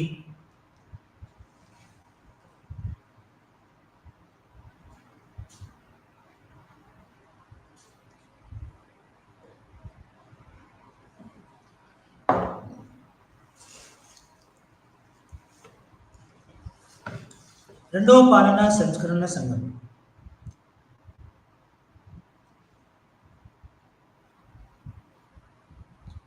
దీన్ని 2005లో శ్రీ వీరప్ప మొయిలీ దీనికి చైర్మన్. ఇతని ఆధ్వర్యంలో రెండవ పరిపాలనా సంస్కరణ సంఘాన్ని ఏర్పాటు చేశారు. ఇందులో వీరప్ప మొయిలీతో పాటు ముగ్గురు సభ్యులు, ఒక సభ్య కార్యదర్శి ఉన్నారు. ఇతనికి అందులో ముగ్గురు సభ్యులు ఒక కార్యదర్శి ఉన్నాడు. ఆల్ ఇండియా రెండవ పరిపాలనా సంస్కరణ administrative reforms commission 2005 second ARC ఏర్పాటు చేశారు. ఆదేశం ఏంటిదంటే అన్ని ప్రభుత్వ స్థాయిల్లో దేశం యొక్క చురుకైన ప్రతిస్పందించే జవాబుదారీతనము, స్థిరమైన మరియు సమర్థవంతమైన పరిపాలన సాధించడానికి చర్యలను తీసుకోవడానికి ఈ కమిషన్ ఆదేశించబడింది. కమిషన్ కింద అంశాలు దీనికి గోల్ యొక్క సంస్థాగత లక్ష్యం యొక్క సంస్థాగత నిర్మాణం అని చెప్పవచ్చు. పాలనలో నీతి, ప్రభుత్వ పాలనా శాస్త్రంలో నీతి, సిబ్బంది పరిపాలనను పునరుద్ధరించడం, ఆర్థిక నిర్వహణ వ్యవస్థను బలోపేతం చేయడం, రాష్ట్ర స్థాయిలో సమర్థవంతమైన పరిపాలన ఏర్పాటు చేయడం, సమర్థవంతమైన జిల్లా పాలన. ఇక్కడ మళ్ళీ సమర్థవంతమైన జిల్లా పాలన ఉంటేనే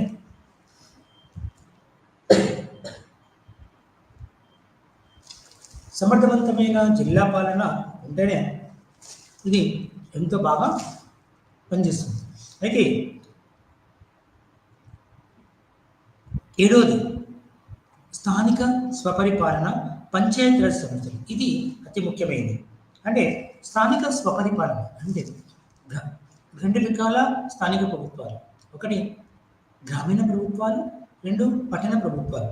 గ్రామీణ ప్రభుత్వాలకి పంచాయతీరాజ్ సంస్థలు అంటారు, పట్టణ ప్రభుత్వాలకి మున్సిపాలిటీలు అంటారు. మరి గ్రామీణ ప్రభుత్వాలు మూడు. ఒకటి విలేజ్ పంచాయత్, గ్రామ పంచాయతీ, మండల పరిషత్తు, జిల్లా పరిషత్. గ్రామ పంచాయతీ, మండల పరిషత్, జిల్లా పరిషత్. ఇవి పట్టణాలు అయితే నగర పాలన, నగర పంచాయతీలు, పురపాలక సంస్థలు, నగరపాలక సంస్థలు, నగర పంచాయత్, మున్సిపాలిటీస్, మున్సిపల్ కార్పొరేషన్ అనేవి ఈ మూడు రకాల వాటికి స్వయం ప్రతిపత్తిగా ఇవ్వడానికి ఎన్నో మార్పులు తీసుకొచ్చింది. ఎనిమిదవది సామాజిక మూలధనం, నమ్మకం మరియు ప్రజాసేవల్లో భాగస్వామ్యం, పిపిపి, పబ్లిక్ ప్రైవేట్ పార్ట్నర్షిప్. అయితే ప్రజాసేవల్లో నమ్మకం కలగాలి, ప్రజలకి ప్రభుత్వం ఏం చేస్తుంది అన్న వాటి గురించి తెలియాలి. ఎనిమిదవది సామాజిక మూలధనం, నమ్మకం మరియు ప్రజాసేవల్లో భాగస్వామ్యం. అంటే సామాజిక మూలధనం అంటే భిన్న మతాలు, భిన్న కులాలని, ఎస్సీ, ఎస్టీ, బీసీ, వీళ్ళకి ప్రత్యేకమైన ఒక మూలధనం ఏర్పాటు చేయాల్సిన ఆవశ్యకతను చెప్పింది. తర్వాత వాటి మీద నమ్మకం, ప్రజాసేవల్లో భాగస్వామ్యం అంటే ప్రజలకి ఏదైతే సేవ చేస్తున్నామో వాటికి భాగస్వామ్యం కలిగాలని సూచించింది. పౌర కేంద్రీకృత పరిపాలన అంటే పౌరులకు ప్రజల నుండి ఏదైతే పాలనయో అన్నీ ఏకీకృత తెచ్చి వచ్చింది. అదే సిటిజన్ సెంట్రిక్ అంటారు. అలాగే మనం చెప్పాల్సిందంటే ఫస్ట్ వచ్చేసి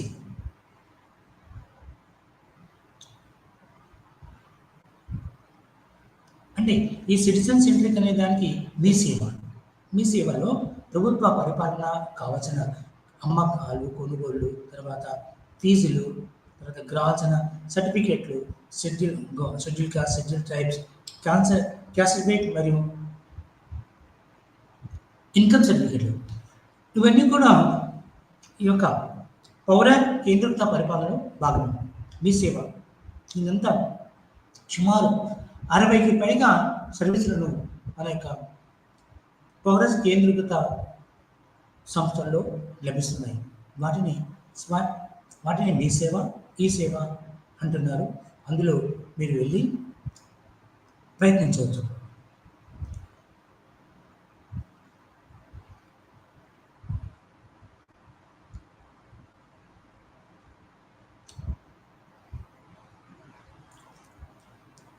ఈ గవర్నెన్స్ ప్రచారం అంటే ఎలక్ట్రానిక్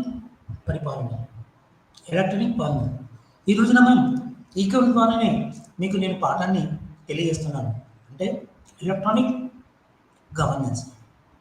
ఈ పరిపాలనలో ప్రత్యేకత ఏంటంటే ఇది కొంచెం శ్రమతో కూడుకున్నది, డబ్బుతో కూడుకున్నది, టెక్నికల్‌తో కూడుకుంది. ఈ చిన్న పొరపాటు జరిగినా నువ్వు డబ్బులు ఇవ్వనుకో ఎక్కడికో వెళ్ళిపోతాయి. కాబట్టి వీటి విధానంలో మనకు ఈ గవర్నెన్స్ ఎంతో ముఖ్యమైనది. ఫెడరల్ పాలిటీ సమస్యలు అంటే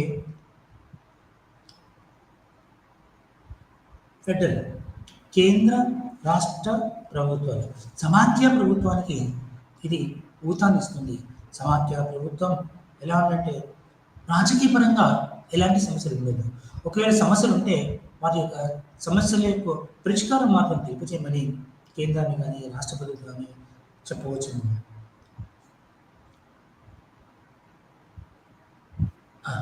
అయితే ఇక్కడ 12వది సంక్షోభ నిర్వహణ.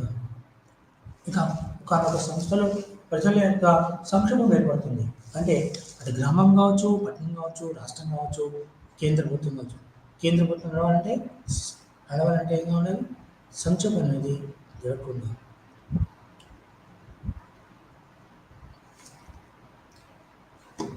Public order. పబ్లిక్ ఆర్డర్ అంటే ప్రజల యొక్క ఆర్డర్ ఏమైతుందో ఆ యొక్క ఆర్డర్ని ఉన్నతాధికారులతో చర్చించి ఆ ఆర్డర్ యొక్క పరిష్కార మార్గాన్ని కనుక్కోవాల్సిన ఆవశ్యకత ఉంది. నేడు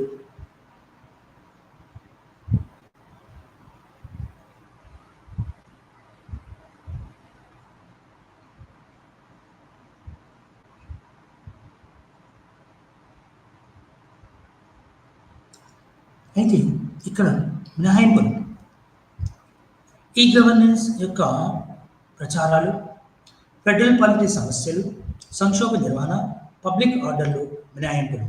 అయితే ఇది రైల్వేలు ఏదైతే ఉందో వీటి ద్వారా మనకు ఎన్నో రకాలుగా వీటిని చేస్తున్నారు.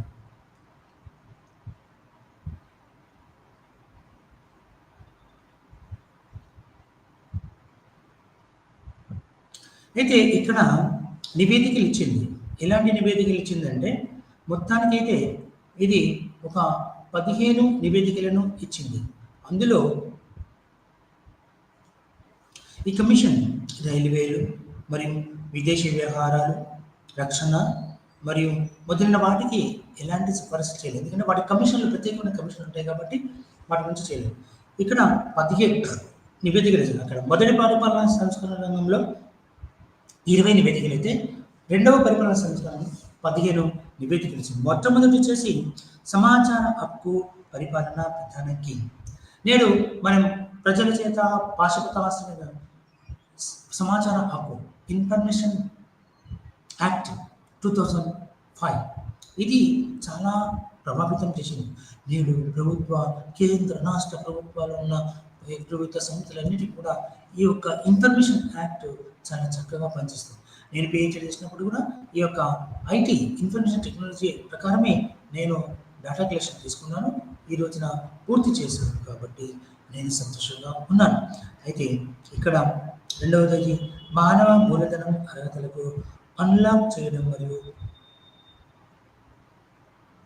పాలన కేస్ స్టడీ. అంటే ఇది ఒక కేస్ స్టడీ చేసి అక్కడ ఉండి ఒక ఏదైనా పల్లెలు ఉంటే ఆ పల్లెల్లో ఆ ప్రభుత్వం ఆ యొక్క వ్యక్తిని నియమించి ఆ యొక్క సమస్యల గురించి తెలుసుకున్నామంటుంది. అందుకనే మానవ మూలధనం చెప్తున్నాము. మూడవది క్రైసిస్ మేనేజ్మెంట్ పాలనలో నిరాశ.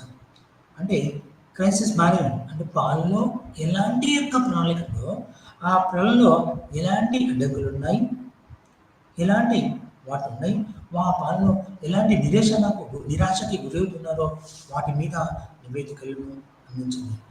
నాలుగవది నుండి ఆశానీతి వరకు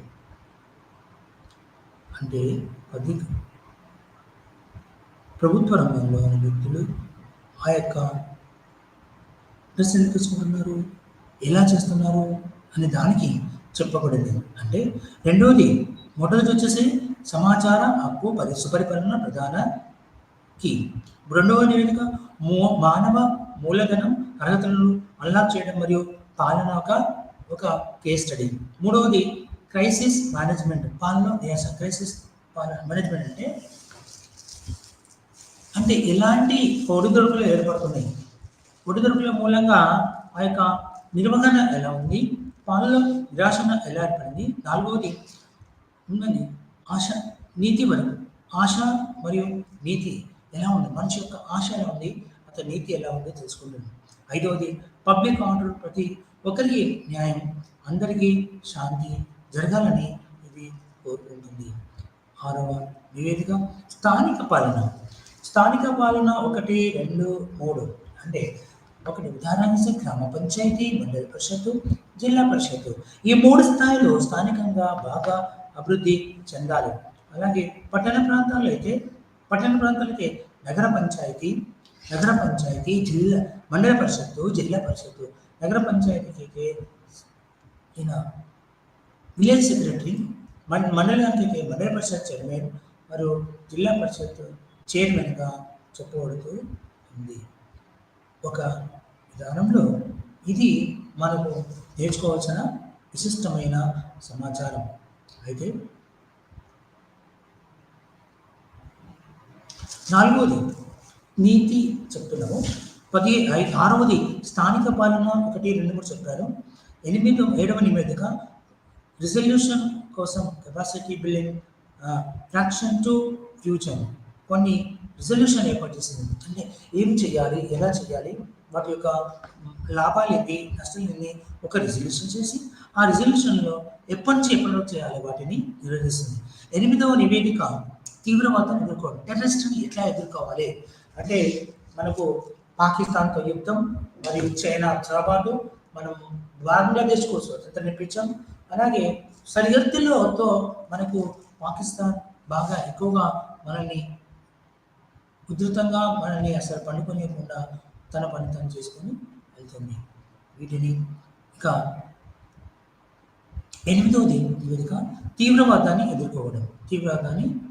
ఎలా ఎదుర్కోవాలి, ఎలా పుట్టాలి, ఏం చేయాలని చెప్తుంది. 9వ నివేదిక సామాజిక మూలధనం, ఒక భాగస్వామి. ఇది ఒక కొత్త సీరియల్ స్కిల్. అంటే 10వ నివేదిక ఏం చెప్తుందంటే పర్సనల్ అడ్మినిస్ట్రేషన్ యొక్క పునరుద్ధరణ, కొత్త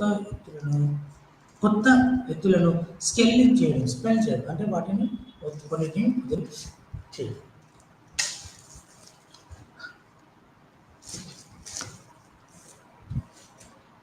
ఇక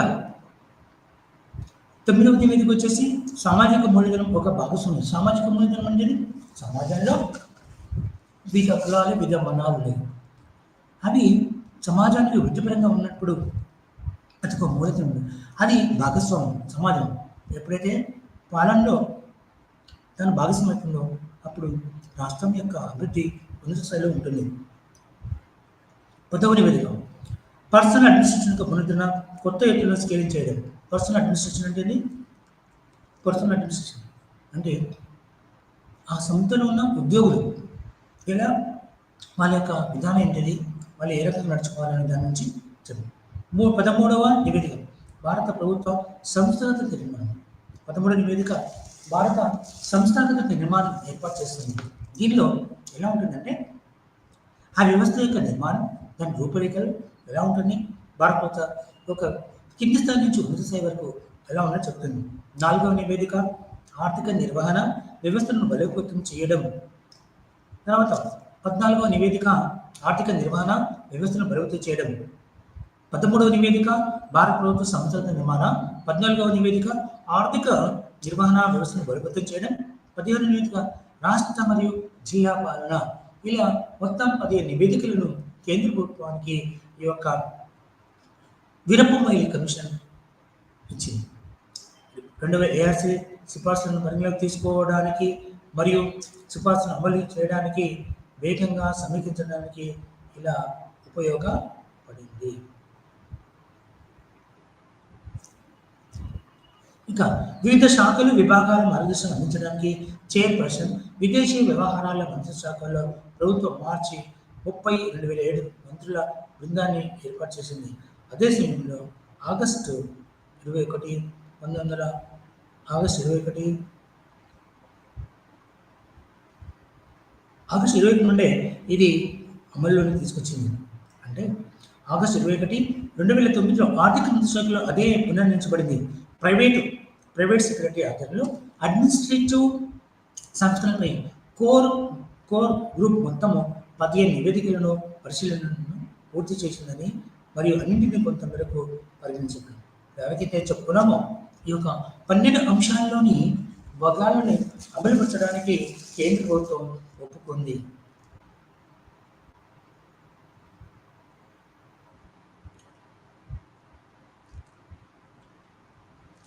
కార్యాచరణ. ఈ కార్యాచరణ ఎలా ఉంటుందంటే ఇప్పటివరకు చేపట్టిన పరిపాలనా సంస్కరణలపై మీ అభిప్రాయాలు ఎలా ఉన్నాయి వాటిని అర్థం చేసుకుందాం. మా బ్యూరోక్రసీ అంటే ఉద్యోగ సమయంలో ఇప్పటికీ ప్రధానమైన లైసెన్స్ మరియు పంచాయతీరాజ్ పబ్లిక్ సర్వెంట్లు కేవలం పాలసీలు అమలుకు పరిమితం కాకుండా రెడ్ టేబిజం అంటే ఏంటి? రెడ్ టేబిజం అంటే ఏదైతే పని జరగదు, పని స్తంభించబడుతుంది, పని జరగదు, దాన్ని జాప్యత అంటారు.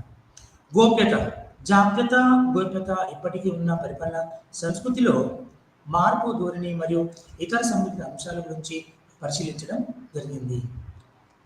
ఇంతటితో మనం 10వ పాఠంలో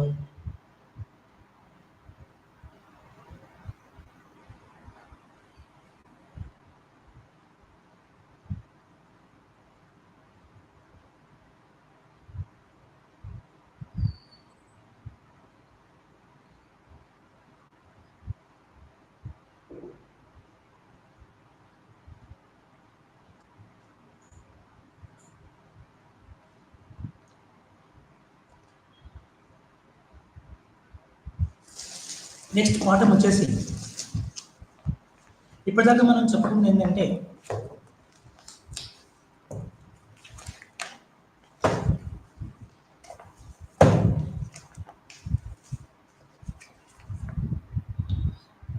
అడ్మినిస్ట్రేటివ్ రిఫార్మ్స్ కమిషన్ పరిపాలన సంస్కరణల సంఘాన్ని నుంచి చెప్పాను. ఇప్పుడు concept and role of civil society గురించి మీకు నేను కాన్సెప్ట్ అంటే ఒక భావన. ఈ భావనలో మనకు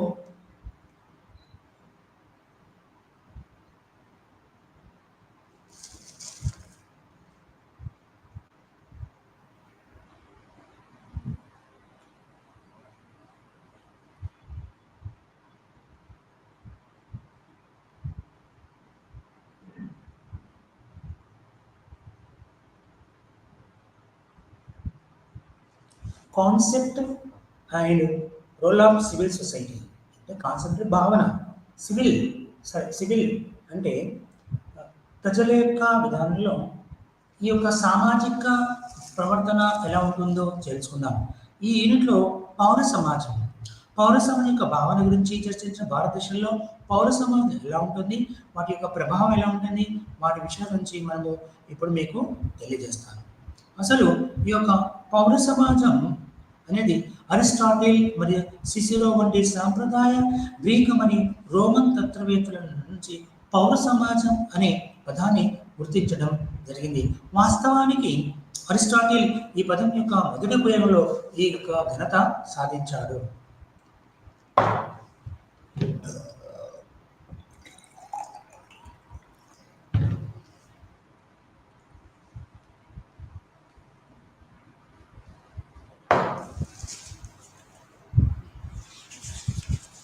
సివిల్ సొసైటీ వచ్చే పాఠం వచ్చేసి బ్లాక్ 5లో లెసన్ నెంబర్ 11లో సివిల్ సొసైటీ అనేది పౌర సమాజం నుంచి మీకు రాజకీయ సంస్థకి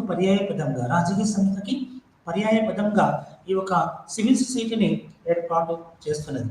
అంటే అభివృద్ధి చేసింది ఏది నేటి సంభాషణలో పూర్తిగా వ్యతిరేక అర్థాన్ని అభివృద్ధి చేసింది మరియు రాష్ట్రానికి భిన్నమైన స్వయం ప్రతిపత్తి సంస్థగా చూపించబడింది. పౌర సమాజం యొక్క ఆధునిక ఆలోచనలో 18వ శతాబ్దం చివరిలో స్పానిష్ మరియు కాంటినెంటల్ జ్ఞానోదయ యుగంలో దీని యొక్క పుట్టుకను చూసేసాము. ఇక్కడ స్కాటిష్ కాంటినెంటల్ అనే యొక్క వ్యవస్థ విధానంలో ఈ యొక్క పౌర సమాజం గురించి తెలుసుకున్నాం. థామస్ పాయిన్ నుండి జార్జ్ హెగెల్ వరకు రాజకీయ సిద్ధాంతకర్తల ద్వారా పౌర సమాజం సమాంతరంగా కానీ రాష్ట్రానికి భిన్నంగా ఉండాలనే ఆలోచన అభివృద్ధి చేయబడింది. దాని ప్రకారం పౌర సమాజం ఒక డొమైన్. ఇక్కడ పౌరుల సంఘం వారి యొక్క అభివృద్ధుల గురించి తెలియజేస్తుంది. అంటే ఇది పౌర సమాజం యొక్క డొమైన్. ఇక్కడ పౌరుల యొక్క సంఘం వాటి యొక్క అభిరుచులు కోరికలు, పౌర సమాజంలో పౌరుల యొక్క అభిరుచులు కోరికలు ఎలా ఉన్నాయి, వాటికి అనుగుణంగా ఈ యొక్క పౌర సమాజాన్ని ఎలా అభివృద్ధి చెందాలో ప్రభుత్వానికి తెలియజేయబడుతుంది. మరియు ఇక్కడ ప్రభుత్వ అంటే ఒకసారి ఈ మారిన విధానంలో ఆలోచన విధానం యొక్క ప్రతిబింబాలు బోర్జువా ప్రైవేట్ బతుకుతల వంటి ఆర్థిక వాస్తవాలతో చూడవచ్చని తెలియజేయడం జరుగుతుంది. పాయింట్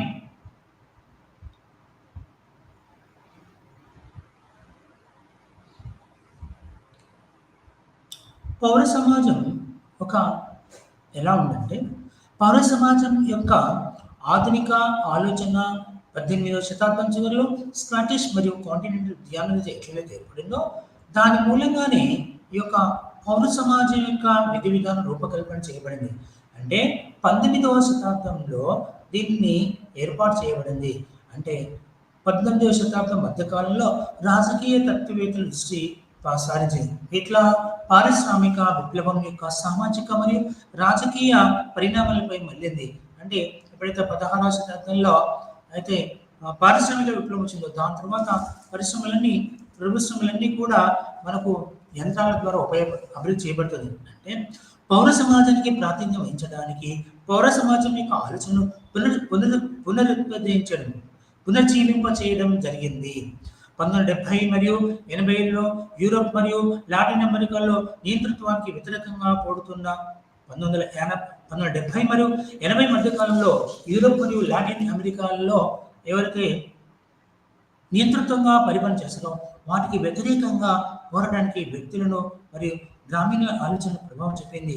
బెర్లిన్ కూడా కూలిపోయినప్పుడు, బెర్లిన్ తూర్పు జర్మనీ పశ్చిమ జర్మనీ ఎలాగైతే మధ్యలో కూలిపోతున్నో ఆ గోడ కూడా కూలి కొట్టేస్తారు. ఎప్పుడు పౌర సమాజం మూలంగా వాళ్ళు చైతన్యం మూలంగా. అయితే బెర్లిన్ కూడా కూలిపోయినప్పుడు చెక్, హంగేరియన్ మరియు పోలిష్ కార్యకర్తలు పౌర సమాజం యొక్క బ్యానర్లో తమను తాము చుట్టి వీరుచిత గుణాన్ని కలిగి ఉన్నారని చెప్పబడుతుంది. 1990లో సివిల్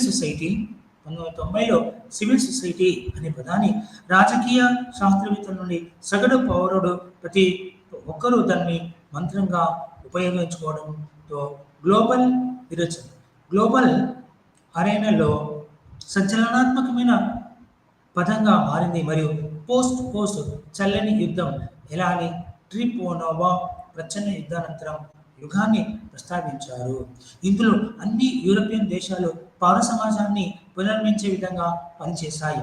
1990 నుండి ఎన్జిఓలు నిర్ణయం తీసుకునే ప్రక్రియను ప్రజాస్వామ్యానికి మనో హక్కులను రక్షించడానికి మరియు అత్యంత అవసరమైన సేవలు అందించడానికి పనిచేసే ఒక ముఖ్యమైన శక్తిగా ఉద్భవించాయి. పౌర సమాజం ప్రజాస్వామ్యం యొక్క ముఖ్యమైన శక్తులుగా భావించలేదు. ఇక్కడ ఎన్జిఓస్ నాన్ గవర్నమెంటల్ ఆర్గనైజేషన్, ఇదేం చెప్తున్నాను, నాన్ గవర్నమెంటల్ ఆర్గనైజేషన్ ఆధ్వర్యంలో ఒక ప్రత్యేకమైన కార్యక్రమాల రూపకల్పన చేయబడుతూ వచ్చింది. అంటే ఇది పౌర సమాజానికి ప్రజాస్వామ్యం యొక్క షరతులను కూడా విధించడం జరిగింది.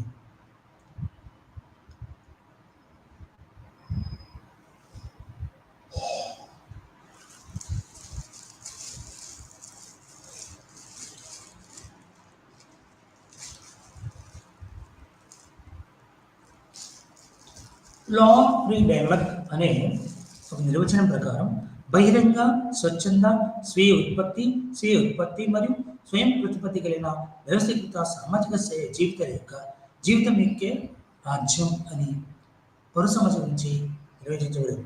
అంటోనియో గ్రామి ఇటాలియన్ మార్క్సిస్ట్ తత్వవేత్త, కమ్యూనిస్టు రాజకీయవేత్త. అతను రాజకీయ సిద్ధాంతం, సామాజిక శాస్త్రం మరియు భాషా శాస్త్రంపై రాశాడు. అతను సాంప్రదాయ మార్క్సిస్ట్ ఆలోచన యొక్క ఆర్థిక నిర్ణయాత్మక నుండి తొలగించాడు మరియు ఈ కీలకమైన నియో మార్క్సిస్ట్గా పరిగణించబడ్డాడు. ప్రచ్ఛన్న యుద్ధానంతరం అంటే రష్యా మరియు అమెరికా యుద్ధం జరిగింది, రెండవ ప్రపంచ యుద్ధం జరిగిన తర్వాత ఎన్నో రకాల కేంద్ర రాష్ట్ర ప్రభుత్వంలో మార్పులు వచ్చాయని చెప్పవచ్చు. సుసెన్ హోబర్స్ రొడల్స్ యొక్క అమెరికా రచయిత.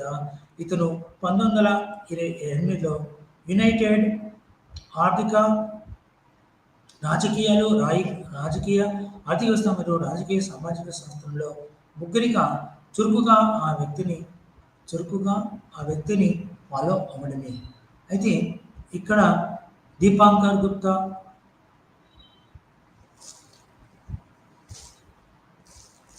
అయితే ఇక్కడ మనం చెప్పుకోవాల్సింది ఏంటంటే దీపాంకర్ గుప్తా భారతీయ సామాజిక శాస్త్రవేత్త అయిన ప్రజామేధావి. అతను గతంలో న్యూఢిల్లీలోని జేఎన్యూలో centre for the social system ప్రొఫెసర్గా పనిచేశాడు. అతను మిస్టేకెన్ మోడర్నిటీ 2009 వంటి అనేక పుస్తకాలు రచించాడు. ది కేజర్ ఫినిక్స్ ఇండియాపై చేయగల 2009లో revolution from above 2013 political sociology in India contemporary traders 1996 మరియు ఇలా ఎన్నో రకాల ఈ సివిల్ సొసైటీ అంటే పౌర సమాజం మీదకి ఎన్నో రచనలు వచ్చాయి. లారీ డైమండ్ ఒక అమెరికన్ రాజకీయ సామాజిక శాస్త్రవేత్త, ప్రజాస్వామ్య అధ్యయనాల రంగంలో ప్రముఖ సమకాలీన పండితుడు. అతను స్టాన్ఫోర్డ్ విశ్వవిద్యాలయంలో సోషాలజీ ప్రొఫెసర్గా మరియు ప్రజాస్వామ్య అభివృద్ధి కోర్సులను బోధించాడు. మరియు సెంటర్ ఆఫ్ డెమోక్రసీ డెవలప్మెంట్ మరియు రూల్ ఆఫ్ లా ప్రజాస్వామ్య కార్యక్రమాలను పర్యవేక్షించాడు. అతను విదేశాంగ విధానం, విదేశీ వ్యవహారాల మరియు ప్రజాస్వామ్య రంగాల్లో విస్తృతంగా ప్రచురించబడ్డాడు.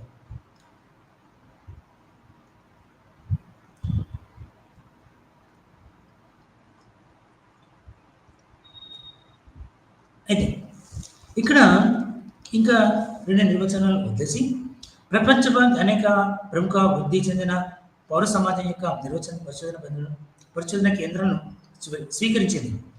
పౌర సమాజం అనేది పదం ప్రజా జీవితంలో ఉనికిని కలిగి ఉన్న ప్రభుత్వేతర మరియు లాభాపేక్ష లేని సంస్థల యొక్క విస్తృత శ్రేణిని సూచించింది. వారి సభ్యుల ఆసక్తులు మరియు విలువలను వ్యక్తపరుస్తుంది లేదా ఇతరులు నైతిక, సాంస్కృతిక, రాజకీయ, శాస్త్రీయత, మత లేదా ధార్మిక పరిగణన ఆధారంగా అనేక రకాల సంస్థలను ఏర్పాటు చేయడం జరిగింది.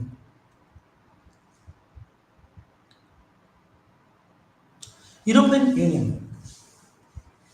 ఇది యూరోపియన్ యూనియన్ ఏం చెప్తుందంటే అన్ని రాష్ట్రేతర, లాభాపేక్ష లేని, పక్షపాతరహిత మరియు అహింసాత్మక నిర్మాణాలను చేర్చాలని భావిస్తుంది. యూరోపియన్ యూనియన్ అంటే లాభాపేక్ష లేకుండా రాష్ట్రేతర, పక్షపాతరహిత మరియు అహింసాత్మక సంస్థలు నిర్మాణం చేయాలని ఈ యొక్క యూరోపియన్ యూనియన్ సూచించింది. అందులో ఎన్జిఓలు, నాన్ గవర్నమెంటల్ ఆర్గనైజేషన్, విశ్వాస ఆధారిత సంస్థలు, పునాదులు, పరిశోధన సంస్థలు, లింగ అధికారితమైన సంస్థలు, ఎల్జిబిటి సంస్థలు, సహకార సంఘాలు, వృత్తిపరమైన మరియు వ్యాపార సంఘాలు మరియు మీడియా మరియు లాభాపేక్ష లేని సంస్థలు సామాజిక భాగస్వాములు అని పిలుస్తుంది అని చెప్పబడింది. పౌర సమాజ పర్యావరణ వ్యవస్థ సాధారణంగా దీని పరిలోకి వస్తాయి.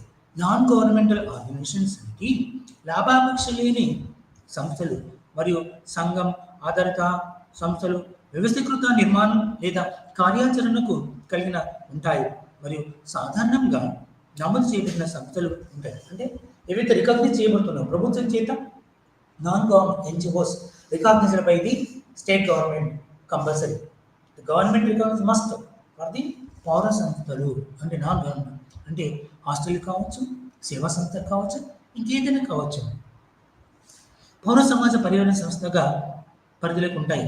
నాన్ గవర్నమెంట్ ఆర్గనైజేషన్స్, లాభాపేక్ష లేని సంస్థలు మరియు సంఘం ఆధారిత సంస్థలు వ్యవస్థీకృత నిర్మాణం లేదా కార్యాచరణ కలిగి ఉంటాయని సాధారణంగా నమోదు చేయబడిన సంస్థలు మాత్రమే వాటి ద్వారా పని జరుగుతుంది. ఎవరైతే ఏ సంస్థలైతే ప్రభుత్వం చేత, రాష్ట్రం చేత నమోదు చేయబడుకుంటామో వాటికి గుర్తింపు ఉంటుంది. ఆన్లైన్ లేదా భౌతిక సామూహిక చర్య యొక్క సామాజిక కదలికలు, మత నాయకులు, విశ్వాస సంఘాలు మరియు విశ్వాస ఆధారిత సంస్థలు కాంట్రాక్టులకు ప్రాతినిధ్యం వహిస్తుంది. ఆర్థిక కార్మిక కార్మిక సంఘాలు మరియు కార్మిక సంస్థలు ఎలా ఉండాలో వాటి గురించి కూడా చర్చిస్తుంది. సామాజిక సామాజికాల సామాజికాల సామాజిక న్యాయం కోసం వినూత్న ఆధారాలను వినూత్న విధానాలను ఇతను రూపొందించుకున్నాడు. ఇక 7వది స్థానిక స్థాయిలో అట్టడుగు సంఘాలు మరియు కార్యాచరణ. స్థానిక స్థాయిలో అట్టడుగు స్థాయి షెడ్యూల్ కులాలు, షెడ్యూల్ తెగలు, వెనుకబడిన తరగతి వాళ్ళు. అందులో షెడ్యూల్ కులాలు, షెడ్యూల్ తెగలు వీళ్ళు వెనుకబడి ఉంటారు. వారిని ఉన్నత విధానాలలో వాళ్ళకి ప్రత్యేకమైన సేవా సహకారం అందించాలని ఈ పౌర సమాజానికి నివేదిక ఇవ్వబడుతుంది. ఇవన్నీ కూడా సభ్యులు, యాజమాన్యం ప్రజాస్వామ్య విధంగా నియంత్రించబడతారు. ఇది పౌరసభ యొక్క లక్షణాలు. ఒకటి, ఇది రాష్ట్రేతర సంస్థలను కలిగి ఉంటుంది. అంటే మనం నివసిస్తున్న రాష్ట్రంలో కూడా వివిధ రాష్ట్రాలకు చెందిన సభ్యులు అందులో ఉన్న సభ్యులు ఉంటారు. రెండోది, ఇది కుటుంబం, రాష్ట్ర మరియు మార్కెట్ వెలుపల అనేక సంస్థలను కలిగి ఉంటుంది. ఇది కేంద్రీకృత సమాజం. ఇవన్నీ కూడా ఒక చోట ఉండి వాటిని సమాచారాలుగా తీసుకుంటుంది. ఇది అటానమిక్ బాడీ. అంటే స్వయం ప్రతిపత్తి గల సంస్థ. ఇది సివిల్ సొసైటీ. ఇది రాష్ట్రంలో పౌరుల యొక్క సరఫరాల చర్చను నియంత్రిస్తుంది. కాబట్టి ఈ యొక్క పౌర సమాజంలో ఎలా ఉన్నది? భారతదేశంలో సివిల్ సొసైటీ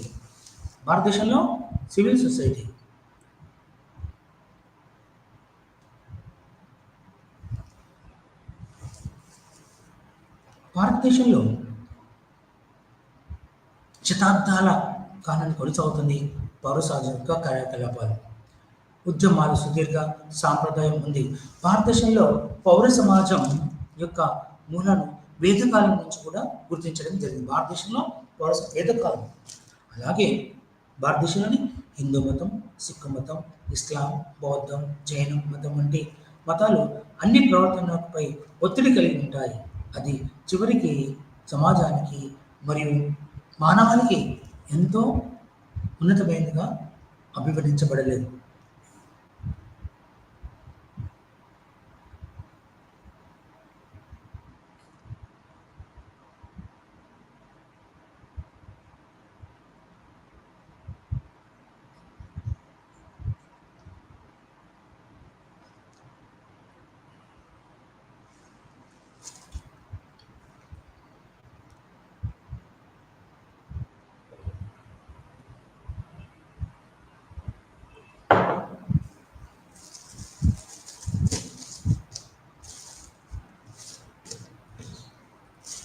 అయితే ఈ యొక్క 19వ శతాబ్దంలో వివిధ సంస్కరణల ఉద్యమాల వెనుక ఉన్న భారతదేశంలో పౌర సమాజం యొక్క అభివృద్ధిలో ఆర్య సమాజం, బ్రహ్మ సమాజం, ఆర్య సమాజం, థియోపాజికల్ సొసైటీ, రామకృష్ణ మిషన్ వంటి ఎన్నో కూడా వివిధ సామాజిక సమూహాలు ఆవిర్భవించాయి.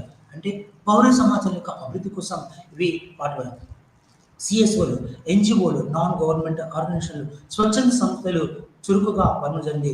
మహాత్మా గాంధీ నేతృత్వం ప్రజలను సమీకరించి పౌర సమాజం యొక్క స్థలాన్ని సృష్టించారు. సత్యాగ్రహం, అహింస సత్యాగ్రహం, సహాయ నిరాకరణోద్యమం, శాసనోల్లంఘనం వంటి ఉద్యమాలు విజయవంతంగా ఈ యొక్క పౌర సమాజాలే మూలం. అంటే ఎప్పుడైతే ఈ యొక్క పౌర సమాజాలు ఉన్నాయో వాటి యొక్క రూపంలో పౌర సమాజం ఇది మన భారతదేశంలో అనేక విధాలుగా మనము చెప్పుకోవచ్చు. అంటే ఇక్కడ చెప్పేది ఏంటంటే పౌర సమాజం అనేది పౌరుల యొక్క అభివృద్ధిగా చెప్పవచ్చు. మనం పౌరుల యొక్క అభివృద్ధికి మనము చెప్పవచ్చు.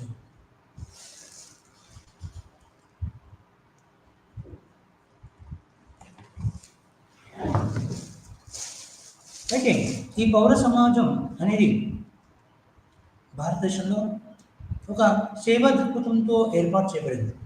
పౌర సమాజం అన్నిటి కూడా ఒక సేవా దృక్పథంతో ప్రజల యొక్క అభివృద్ధి కోసం ఆకాంక్షిస్తుంది.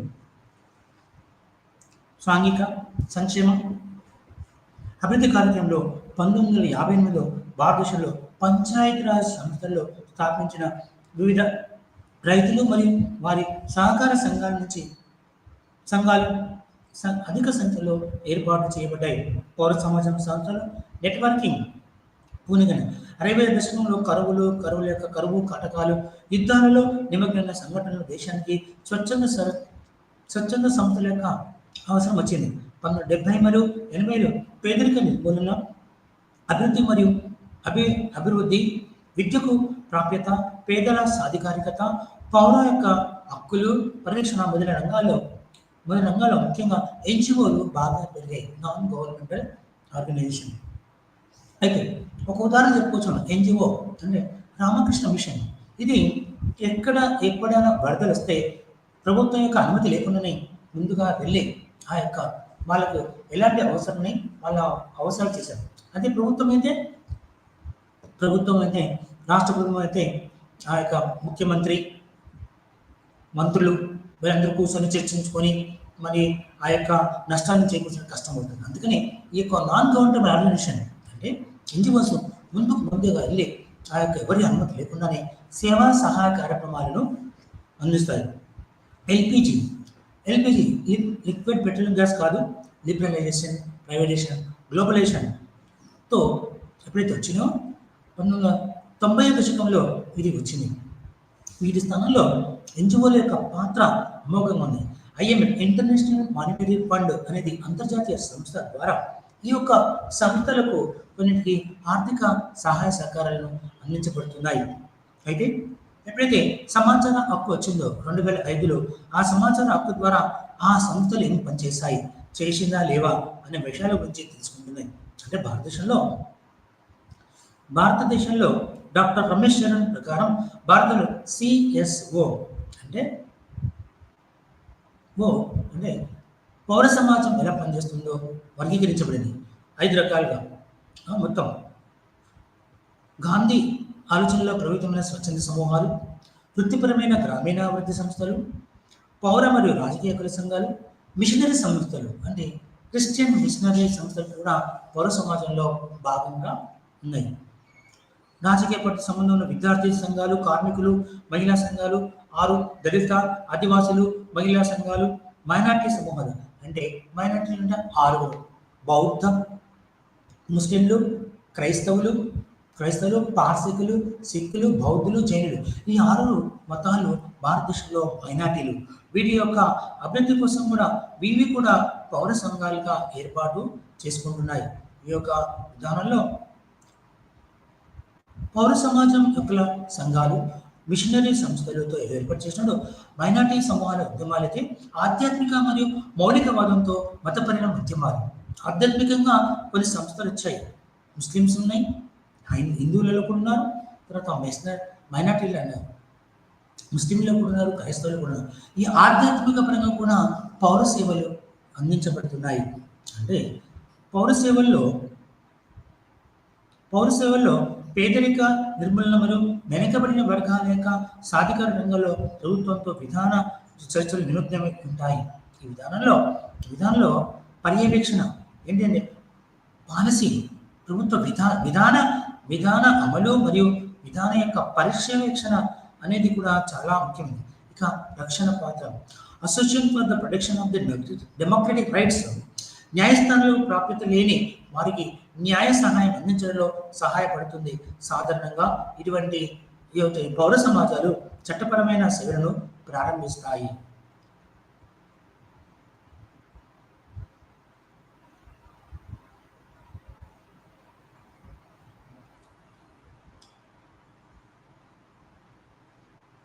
ఇక సివిల్ సొసైటీ యొక్క పాత్ర, పౌర సమాజాల యొక్క పాత్ర చెప్పి నేను ఇక్కడ మీకు అభ్యస్తాను.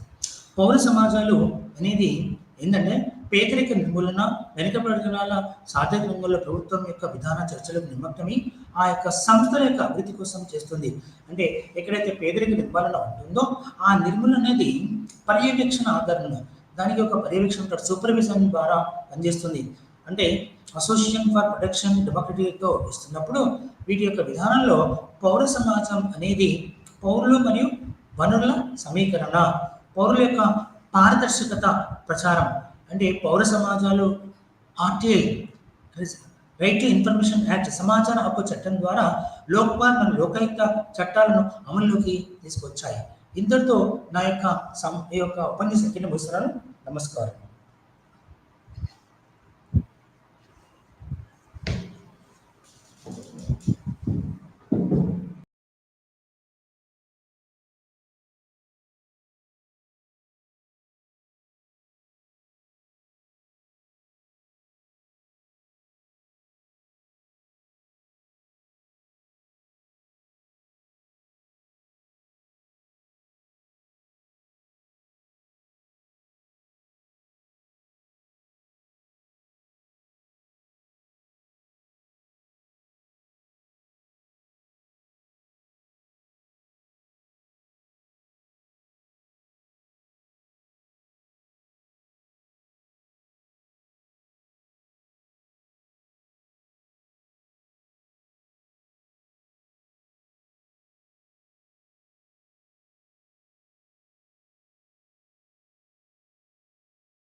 নমস্কাৰ, মই দেৱাংগনা লহকৰ আৰু আজি আমি আৰম্ভ কৰিম মনোবিজ্ঞানৰ অন্যতম এটা বিষয় গৱেষণাৰ যি ডিজাইনসমূহ আছে অৰ্থাৎ ৰিচাৰ্চ ডিজাইন যিবোৰ আছে আমি তাৰে বিষয়ে আলোচনা কৰিম।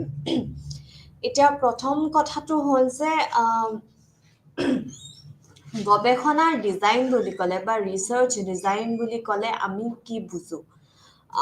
ৰিচাৰ্চ ডিজাইন আমি কিবা এটা ধৰি লওক বিষয় এটা লওঁ, এইটো এটা লম্বা দীঘলীয়া প্ৰচেছ হয়, যেতিয়া আমি ভাবোঁ যে আমি এই বিষয়টোৰ ওপৰত গৱেষণা কৰি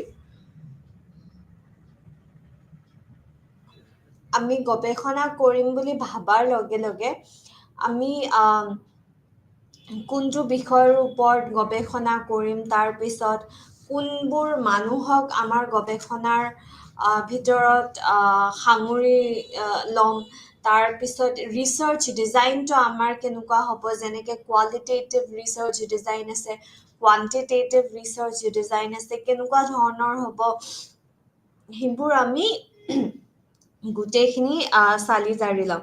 এতিয়া ইয়াতে কোৱা হৈছে যে ৰিচাৰ্চ ডিজাইন এটা একদম খুটি নাটি নোৰোৱাকৈ এটা ডিটেইলত একদম মানে চালি জাৰি চাই বনোৱা এটা প্লেন হয় আৰু প্লেন অফ ইনভেষ্টিগেশ্যন হয়। আমি তাৰে ওপৰত আমি ইনভেষ্টিগেট কৰি চাওঁ।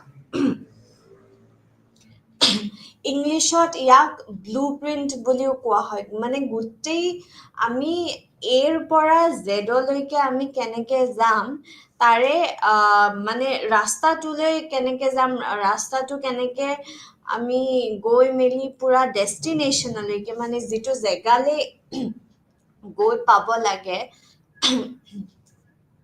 তালে কেনেকে পাম, এইটো ৰিচাৰ্চ ডিজাইনৰ দ্বাৰা কোৱা হয়। কৈছে যে ব্লু প্ৰিণ্ট হয় আমি এই যে হাইপথেচিছ বনাওঁ যে ইহঁত দুটাৰ মাজত কিবা সম্পৰ্ক আছে নে নাই, সেই যে চাওঁ যে ইণ্টেলিজেঞ্চ আৰু ক্ৰিয়েটিভিটি মাজত কিবা সম্পৰ্ক আছে নে নাই। এটা আমি নাল হাইপথেচিছ বনাওঁ, সেইটো হ'ল যে ইণ্টেলিজেঞ্চ আৰু ক্ৰিয়েটিভিটিৰ মাজত একো সম্পৰ্ক নাই। আৰু এটা আমি অল্টাৰনেটিভ হাইপথেচিছ বনাওঁ য'ত আমি কওঁ যে ইণ্টেলিজেঞ্চ আৰু ক্ৰিয়েটিভিটিৰ সম্পৰ্ক আছে। আকৌ অল্টাৰনেটিভ হাইপথেচিছটো আমি দুটা ভাগত ভগাব পাৰোঁ যে ইণ্টেলিজেঞ্চ আৰু ক্ৰিয়েটিভিটিৰ পজিটিভ সম্পৰ্ক আছে, এইটো আমাৰ ডিৰেকশ্যনেল আমাৰ হাইপথেচিছ হৈ যাব। আৰু এটা আমি বনাওঁ যে ইণ্টেলিজেঞ্চ আৰু ক্ৰিয়েটিভিটিৰ মাজত সম্পৰ্ক আছে, এইটো জাষ্ট আমি এটা ডিৰেকশ্যনেল। এতিয়া সম্পৰ্কটো নেগেটিভো হ'ব পাৰে, পজিটিভো হ'ব পাৰে, এইটো নন ডিৰেকশ্যনেল।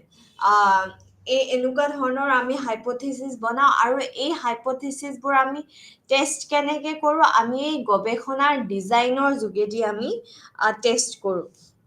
গতিকে ৰিচাৰ্চ ডিজাইন কি হয়, ৰিচাৰ্চ ডিজাইনক ক'ব পাৰি যে চিকুৱেঞ্চ হয় অফ দি ষ্টেপছ। এই যে 1 2 3 4, এতিয়া 4 নম্বৰ কামটো আমি 1 নম্বৰত কৰিব নোৱাৰোঁ। যেনেকৈ ৰিভিউ অফ লিটাৰেচাৰ, আগতে কি কি ষ্টাডি হৈছে মোৰ এই বিষয়টোৰ ওপৰত, এই ইণ্টেলিজেঞ্চ আৰু ক্ৰিয়েটিভিটিৰ ওপৰত, সেইটো আমি গৱেষণা শেষ কৰি পেলাই আমি চাব নোৱাৰোঁ। এই ষ্টেপটো আমি যেতিয়া আমি ডিচাইড কৰোঁ, যেতিয়া আমি সিদ্ধান্ত লওঁ যে আমি ক্ৰিয়েটিভিটি আৰু ইণ্টেলিজেঞ্চৰ মাজতে আমি ৰিলেশ্যনশ্বিপটো চাম, তেতিয়া আমি ষ্টাডিবোৰ চাব লাগিব যে কোনে কি পাইছে বা কোনখিনি ৰিচাৰ্চ গেপ আছে। ঠিক আছে, ইণ্টেলিজেঞ্চৰ ওপৰত চাইছে, ইম'চনেল ইণ্টেলিজেঞ্চৰ ওপৰত চাইছে নেকি, বা ইণ্টেলিজেঞ্চৰ কোনটো ভাগৰ ওপৰত চাব পাৰি, তেনেকুৱা ধৰণৰ আমি লিটাৰেচাৰ ৰিভিউ কৰিব লাগিব। গতিকে ষ্টেপ বাই ষ্টেপ আমি যাব লাগিব। আমি 4 নম্বৰ ষ্টেপটো 1 নম্বৰত বা 1 নম্বৰ ষ্টেপটো আমি 4 নম্বৰত কোনো পধ্যে কৰিব নোৱাৰোঁ। গতিকে ষ্টেপছ কোৱা হৈছে যিটো আমি আগতীয়াকে লওঁ সময়ৰ আগতে লওঁ মানে ৰিচাৰ্চ কৰি থকাৰ সময়ত আমি ট্ৰায়েল এৰাৰ মেথডটো ইউজ নকৰোঁ যে এইটো কৰোঁ নেকি সেইটো কৰোঁ নেকি নাই আগে আমি গোটেইখিনি কেনেকে আমি যাম আমি আগতেই ঠিক কৰি লওঁ গোটেইখিনি ঠিক কৰি মেলি আমি যাতে সঠিক ডেটা কালেক্ট কৰিব পাৰোঁ মানে যিটো চেম্পলে চবতকে বেছি আমাক ডেটা দিব সেই চেম্পলটোক আমি পাই মেলি ডিচাইড কৰি মেলি সঠিক ডেটা যাতে আমি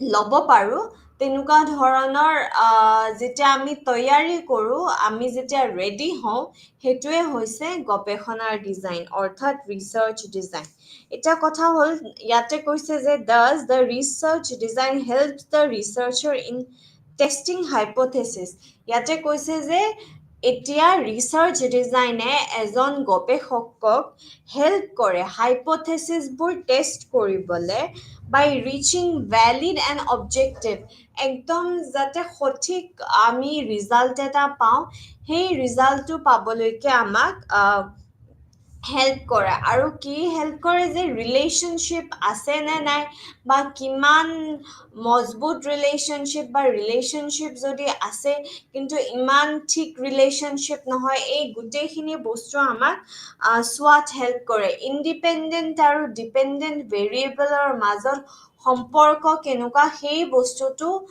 একদম স্থিতিটো আমাক যাতে আমি ওলাই পেলাব পাৰোঁ তেনেকুৱা ধৰণৰ কৰিবলৈ আমাক ৰিচাৰ্চ ডিজাইনে সহায় কৰে আৰু selection of any research design is obviously not based on the whims of the researcher. Eta research design to ki hobo moi mur morzi mote eneke korile nohobo.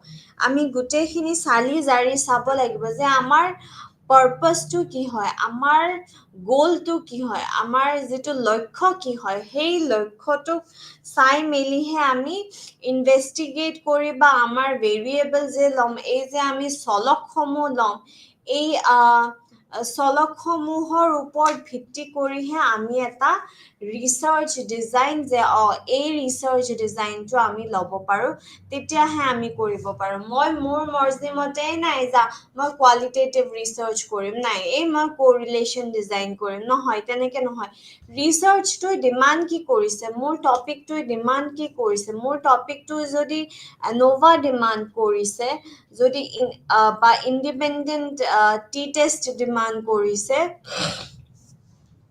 বা পোষ্ট ফেক্টৰ ডিজাইন ডিমাণ্ড কৰিছে সেই demand আমি চাই মেলি প্ৰত্যেকটা research কেনেকৈ যাব আমাক already যিবোৰ সাইকলজিষ্ট আছে যিবোৰ মনোবিজ্ঞানী আছে তেওঁলোকে আমাক অলৰেডি দিয়া হৈছে গতিকে আমি ৰুলছ ফলো কৰিহে যাম এইটো আল্টিমেটলি আমি এটা কথা মনত ৰাখিব লাগিব যে সাইকলজিত যি হয় এইটো এটা ছ'চিয়েল চায়েন্স হয় গতিকে আমি যিয়েই নকৰোঁ কিয় একুৰেচি চাইণ্টিফিক অবজেক্টিভিটি মেইনটেইন কৰিহে আমি বস্তুবোৰ চালি জাৰি চাব পাৰোঁ আমি আগবাঢ়িব পাৰোঁ আমি উইদাউট চাইণ্টিফিক ৱেইট নোহোৱাকৈ আমি এইটো কেতিয়াও চাব নোৱাৰোঁ এতিয়া কথা হৈছে যে purpose of any research design is to provide a maximum amount of information যিমান ইনফৰমেশ্যন আছে ইয়াৰে পৰা ইনফৰমেশ্যন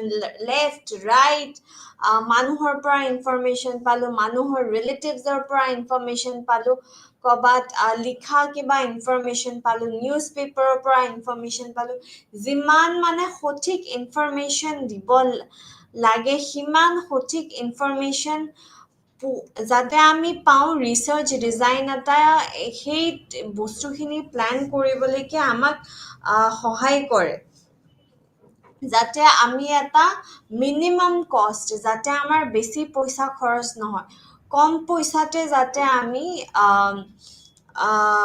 গোটেইখিনি আমি লাভ কৰিব পাৰোঁ গোটেইখিনি ডেটা যাতে আমি লাভ কৰিব পাৰোঁ তাৰে কাৰণে আমাক ৰিচাৰ্চ ডিজাইনে সহায় কৰে এতিয়া ৰিচাৰ্চ ডিজাইনৰ দুটা ফাংচন আছে মেইনলি বহুত কেইটা ফাংচন আছে কিন্তু মেইনলি দুটা ফাংচন আছে প্ৰথম ফাংচনটো হ'ল যে research answers the research questions as objectively validly and economically as it is possible এতিয়া ৰিচাৰ্চ কুৱেশ্যন যিবোৰ আছে ৰিচাৰ্চ প্ৰশ্ন আমি যেতিয়া এটা গৱেষণা যেতিয়া আমি কৰিম বুলি ভাবো আমি তাৰে ৰিচাৰ্চ কুৱেশ্যনছবোৰ ছেট কৰোঁ যে এইটোৰ প্ৰশ্ন কি হ'ব সেইটোৰ প্ৰশ্ন কি হ'ব তেনেকুৱা ধৰণৰ আমি প্ৰশ্নবোৰৰ উত্তৰ আমি বিচাৰোঁ গতিকে সেই প্ৰশ্নবোৰৰ উত্তৰ যাতে অবজেক্টিভলি এনেকুৱা নহয় যে এ নামৰ মানুহজনে এইটো মন্তব্য দিছে বি নামৰ মানুহজনে সেইটো মন্তব্য দিছে চি নামৰ মানুহজনে বেলেগ এটা মন্তব্য দিছে তেনেকুৱা ধৰণৰ বেলেগ বেলেগ মন্তব্য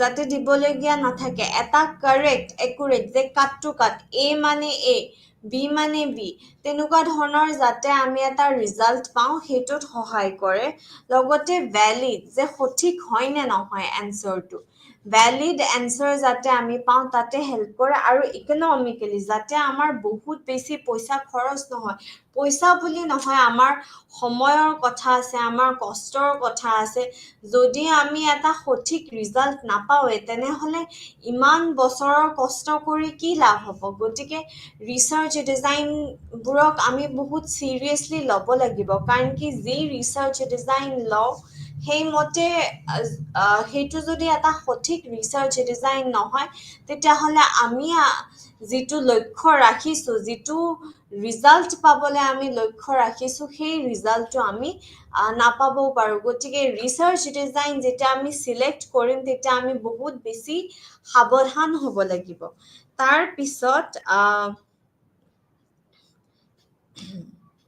ৰিচাৰ্চ প্ৰব্লেমে হাইপোথেসিস যিটো আছে হাইপোথেসিস কাৰেক্টলি আমি হাইপোথেসিসটো যাতে টেষ্ট কৰিব পাৰো তাৰে কাৰণেও আমাক সহায় কৰে তাৰ পিছত সেই হাইপোথেসিসৰ আমি ডেটা কালেক্ট কেনেকে কৰিম সেইটোতো আমাক সহায় কৰে তাৰ পিছত কেনেকে আমি কন্ট্ৰোল কৰিম কোনবোৰ চলকক আমি কন্ট্ৰোল কৰিম বা এক্সপেৰিমেন্ট কৰিলে ইন্ডিপেন্ডেন্ট গ্ৰুপ তাৰ পিছত এক্সপেৰিমেন্টাল গ্ৰুপ কন্ট্ৰোল গ্ৰুপ কেনেকুৱা হ'ব কেনেকুৱা ধৰণৰ কি হ'ব সেইবোৰ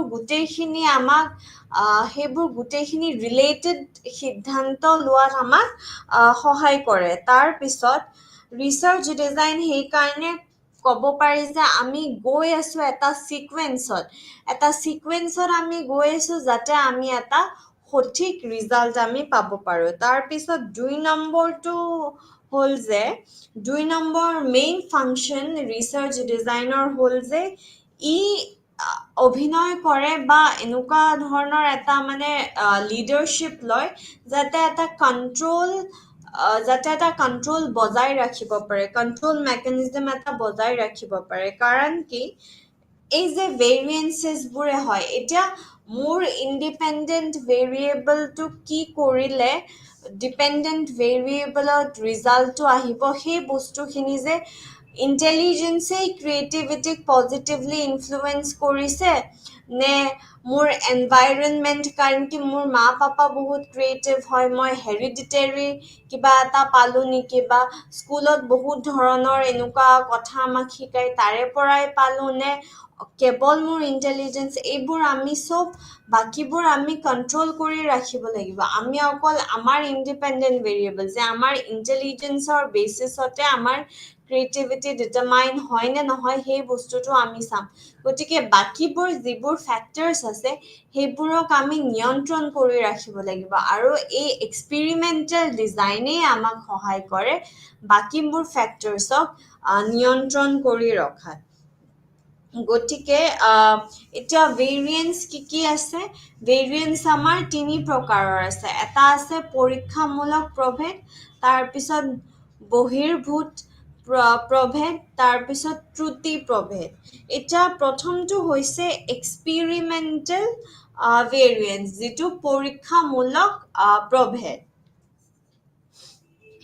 মই অকণমান পানী খাই লৈছো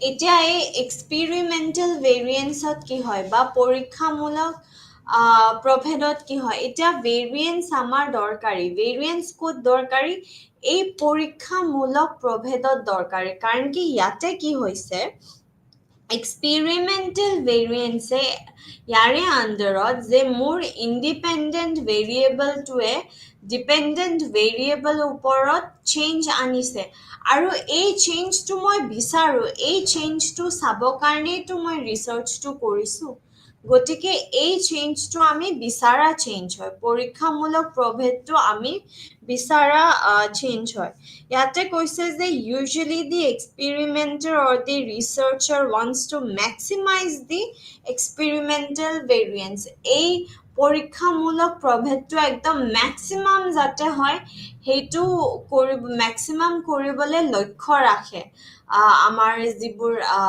এক্সপেৰিমেণ্টাৰ আছে যিয়ে এক্সপেৰিমেণ্টটো কণ্ডাক্ট কৰে যাতে এটা ভ্যালিড আৰু অবজেক্টিভ ডেটা আমি পাব পাৰোঁ তাৰ পিছত কৈছে যে এক্সট্ৰেনিয়াছ ভেৰিয়েন্স বা কন্ট্ৰোল ভেৰিয়েন্স এতিয়া এইটো কি হয় ইয়াতেও ডিপেণ্ডেণ্ট ভেৰিয়েবল সলনি হয় ইণ্ডিপেণ্ডেণ্ট ভেৰিয়েবল এটা থাকে আৰু আমাৰ ডিপেণ্ডেণ্ট ভেৰিয়েবল থাকে ইয়াতে সলনি হোৱাবোৰ বেলেগবোৰ কাৰণৰ কাৰণে হয় ইয়াতে আমি যিটো ইণ্ডিপেণ্ডেণ্ট ভেৰিয়েবল ৰাখিছোঁ সেইটোৰ ফলত চেঞ্জটো হোৱা নাই বেলেগবোৰ ফেক্টৰ্ছৰ কাৰণে হৈছে এতিয়া বেলেগবোৰ ফেক্টৰ্ছৰ কাৰণে ইয়াতে চেঞ্জ হোৱাটো আমি নিবিচাৰোঁ সেইটো আমি একদমেই নিবিচাৰোঁ গতিকে বহিৰ্ভূত প্ৰভেদটো আমি যিমান পাৰোঁ আমি কণ্ট্ৰল কৰিব চাওঁ এতিয়া ধৰি লওক ক্ৰিয়েটিভিটিয়ে ইণ্টেলিজেন্সে ক্ৰিয়েটিভিটিৰ ওপৰত কিবা কণ্ট্ৰিবিউট কৰে নে নাই এতিয়া আমি এজনী বুঢ়ী মাইকী মানুহ তাৰপিছত কিশোৰী তাৰপিছত বোলে 2 বছৰীয়া ছোৱালী এটা লৈ ফালে টেষ্ট কৰিছোঁ তেনেকে নহয় আমি একে সমান বয়সৰ একে সমান ইণ্টেলিজেন্স লেভেলৰ একে ধৰি লওক স্কুলত গৈছে ধৰক ইংলিছ মিডিয়াম স্কুলত গৈছে CBSE ইংলিছ মিডিয়াম স্কুলত গৈছে ক্লাছ 7ত পঢ়ে চবৰে বয়স ধৰি লওক 12 বছৰ তেনেকুৱা ধৰণৰ আমি কণ্ট্ৰল কৰি ল'ব লাগিব কণ্ট্ৰল কৰি ল'লে তেতিয়া যিবোৰ আহিব কিন্তু আমি যদি এইবোৰ কণ্ট্ৰল নকৰোঁ যে ক্লাছ 6ৰ বাচ্চাও লৈছোঁ ক্লাছ 7ৰো লৈছোঁ ক্লাছ 2ৰো বাচ্চা লৈছোঁ কিবা এটা টেষ্ট কৰি দিছোঁ হৈ গ'ল আৰু তেনেকে হ'লে নহ'ব তেনেকে হ'লে এক্সট্ৰেনিয়াছ ভেৰিয়েবল একদম টপত থাকিব আৰু এই এক্সট্ৰেনিয়াছ ভেৰিয়েবলটো হোৱা আমি কোনো পধ্যেই নিবিচাৰোঁ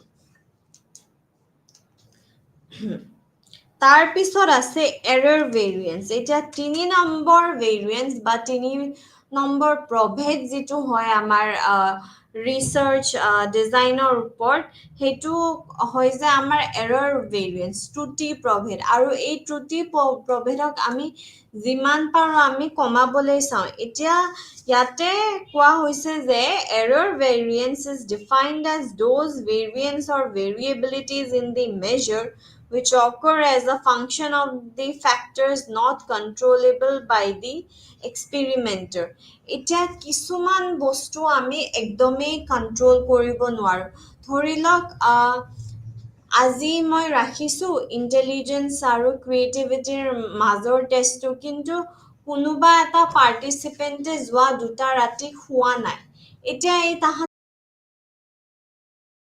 কেতিয়াবা কি হয় যে ইণ্ডিপেণ্ডেণ্ট ভেৰিয়েবলটো বহুতখিনি এফেক্ট দেখাইছে তেনেকে পজিটিভভাৱেও আমাৰ ৰিচাৰ্চটোত এফেক্ট কৰিব পাৰে আৰু কেতিয়াবা নেগেটিভ চাগে ইণ্ডিপেণ্ডেণ্ট ভেৰিয়েবলটো ডিপেণ্ডেণ্ট ভেৰিয়েবলটোৰ ওপৰত চেঞ্জ আনিছে কিন্তু নাই এই কনফাউণ্ডিং ভেৰিয়েবলটোৰ কাৰণে আমাৰ মানে ইয়াতে খেলি মেলি হৈছে এৰৰ ভেৰিয়েন্সৰ কাৰণে আমাৰ যিটো আমাৰ গৱেষণা আছে সেইটোত খেলি মেলি হৈছে তাৰ পিছত যিহেতু এৰৰ ভেৰিয়েন্স পজিটিভো হ'ব পাৰে নেগেটিভো হ'ব পাৰে it tends to cancel out in several repeated measurements মানে ক'ব পাৰি যে several repeated measurements the mean of the error variance will be 0 কেতিয়াবা error variance positive negative মানে পজিটিভো হৈছে নেগেটিভো হৈছে তেতিয়া কি কৰে তেতিয়া ক্যান্সেল আউট কৰি দিয়ে আমি যেটো সৰুতে ম্যাথছ শিকিছিলো মাইনাসে প্লাসে মাইনাস এনেকে কাটা গল বা মাইনাস মাইনাস কাটা গৈছে ইয়াতে মাইনাস প্লাস হৈ ফলে আমাৰ ইয়াতে কাটা যায় তাৰ পিছত কৈছে যে error variance to unpredictable হয় definitely unpredictable হ'ব কাৰণ কি কোনে ৰাতি টোপনি মাৰা নাই বা কোনে একদম ফ্ৰেশ হৈ আহিছে বা কোনে বহুতবাৰ প্ৰেক্টিস কৰি আহিছে এইবোৰ বস্তু আমাৰ জানিবলে অকনমান অসম্ভৱ হৈ পৰেগে গতিকে সেইবোৰ বস্তু আমি কন্ট্ৰোল কৰিব নোৱাৰো সেইবাবে কি হয় সেইবাবে অলপ আনপ্ৰেডিক্টেবল হৈ যায় আৰু আমাৰ কিছুমান ৰেন্ডম এৰৰ্ছ হৈ যায়গে গতিকে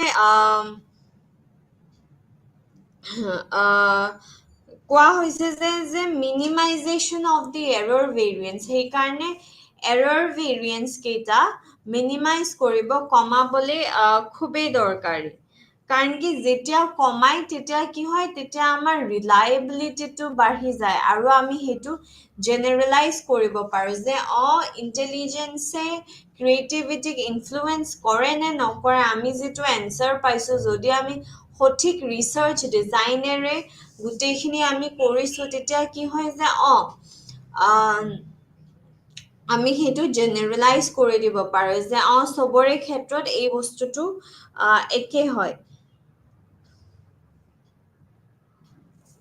তাৰ পিছত আৰু আমি সিগনিফিকেন্ট যে এই বস্তুটোৱে এই ইন্ডিপেন্ডেন্ট ভেৰিয়েবলটোৱে এই ডিপেন্ডেন্ট ভেৰিয়েবলটো কৰে হেতু আমি সিগনিফিকেন্ট হয় নে নহয় হেতু আমি এস্টাবলিশ কৰিব পাৰো এতিয়া আমি আহিম যে ক্ৰাইটেৰিয়া অফ ৰিসাৰ্চ ডিজাইন এতিয়া ইয়াতে কৈছে যে গৱেষণাৰ প্ৰশ্নবোৰৰ পৰ্যাপ্ত উত্তৰ দিয়াৰ সামৰ্থ্য চলকসমূহৰ নিয়ন্ত্ৰণ সাধাৰণিত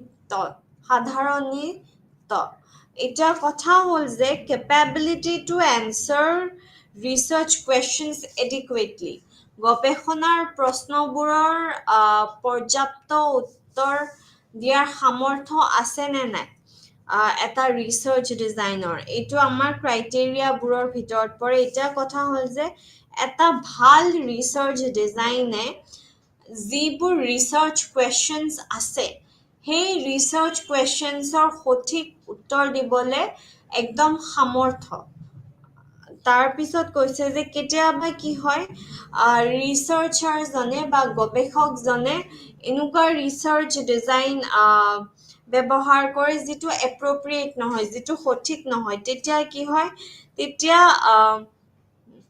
আমি ভুল আনসাৰ পাওঁ গটিকে তেতিয়া হেতু এটা উইক ৰিসাৰ্চ ডিজাইন হ'ব গটিকে তেনুকা ধৰণৰ ৰিসাৰ্চ ডিজাইনে আমাৰ যিবোৰ প্ৰশ্ন আছে আমাৰ যিবোৰ গৱেষণাৰ প্ৰশ্ন আছে সেইবোৰ উত্তৰ দিবলৈ সক্ষম নহব আৰু তেতিয়া কি হ'ব তেতিয়া আমাৰ যেটো হাইপোথেসিস টেস্টিং আছে তেতিয়া হে হাইপোথেসিস টেস্টিংটো আমি সঠিকভাৱে আমি নাপামগে গটিকে সদায় it is a common practice that students while trying to answer a research question by conducting experiment or doing research মানে যেতিয়া student সমূহে বা যেতিয়া researcher সমূহে এটা research conduct কৰে তেতিয়া আমি বয়স তাৰ পিছত gender intelligence এইবোৰ আমি match কৰিবলৈ চাওঁ যাতে আমি এটা better experimental group বা control group যেনেকুৱাই group নহয় তেনেকুৱা আমি বনাব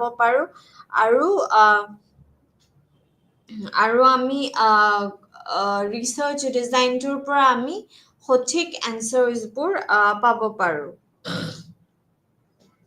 তাৰ পিছত কন্ট্ৰোল অফ ভেৰিয়েবলছ অৰ্থাৎ চলকসমূহৰ নিয়ন্ত্ৰণ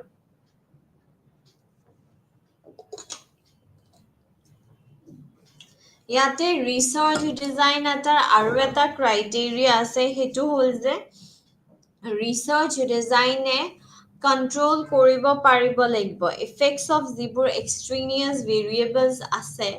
এই যে মই যে ক'লো যে ইণ্ডিপেণ্ডেণ্ট ভেৰিয়েবলৰ বাহিৰে বেলেগ বেলেগ ফেক্টৰবোৰে যদি ডিপেণ্ডেণ্ট ভেৰিয়েবলত চেঞ্জ আনি দিয়ে তেতিয়াহ'লে সেইটো ঠিক নহ'ব। গতিকে ৰিচাৰ্চ ডিজাইন এটা এনেকুৱা আমি চুজ কৰিব পাৰিব লাগিব বা ৰিচাৰ্চ ডিজাইনটো হ'ব লাগিব যাতে আমি সেইবোৰ বাহিৰা যিবোৰ ফেক্টৰছ আছে সেইবোৰ আমি কণ্ট্ৰল কৰিব পাৰোঁ আৰু অকল ইণ্ডিপেণ্ডেণ্ট ভেৰিয়েবলেহে ডিপেণ্ডেণ্ট ভেৰিয়েবলত চেঞ্জ আনিব পাৰে।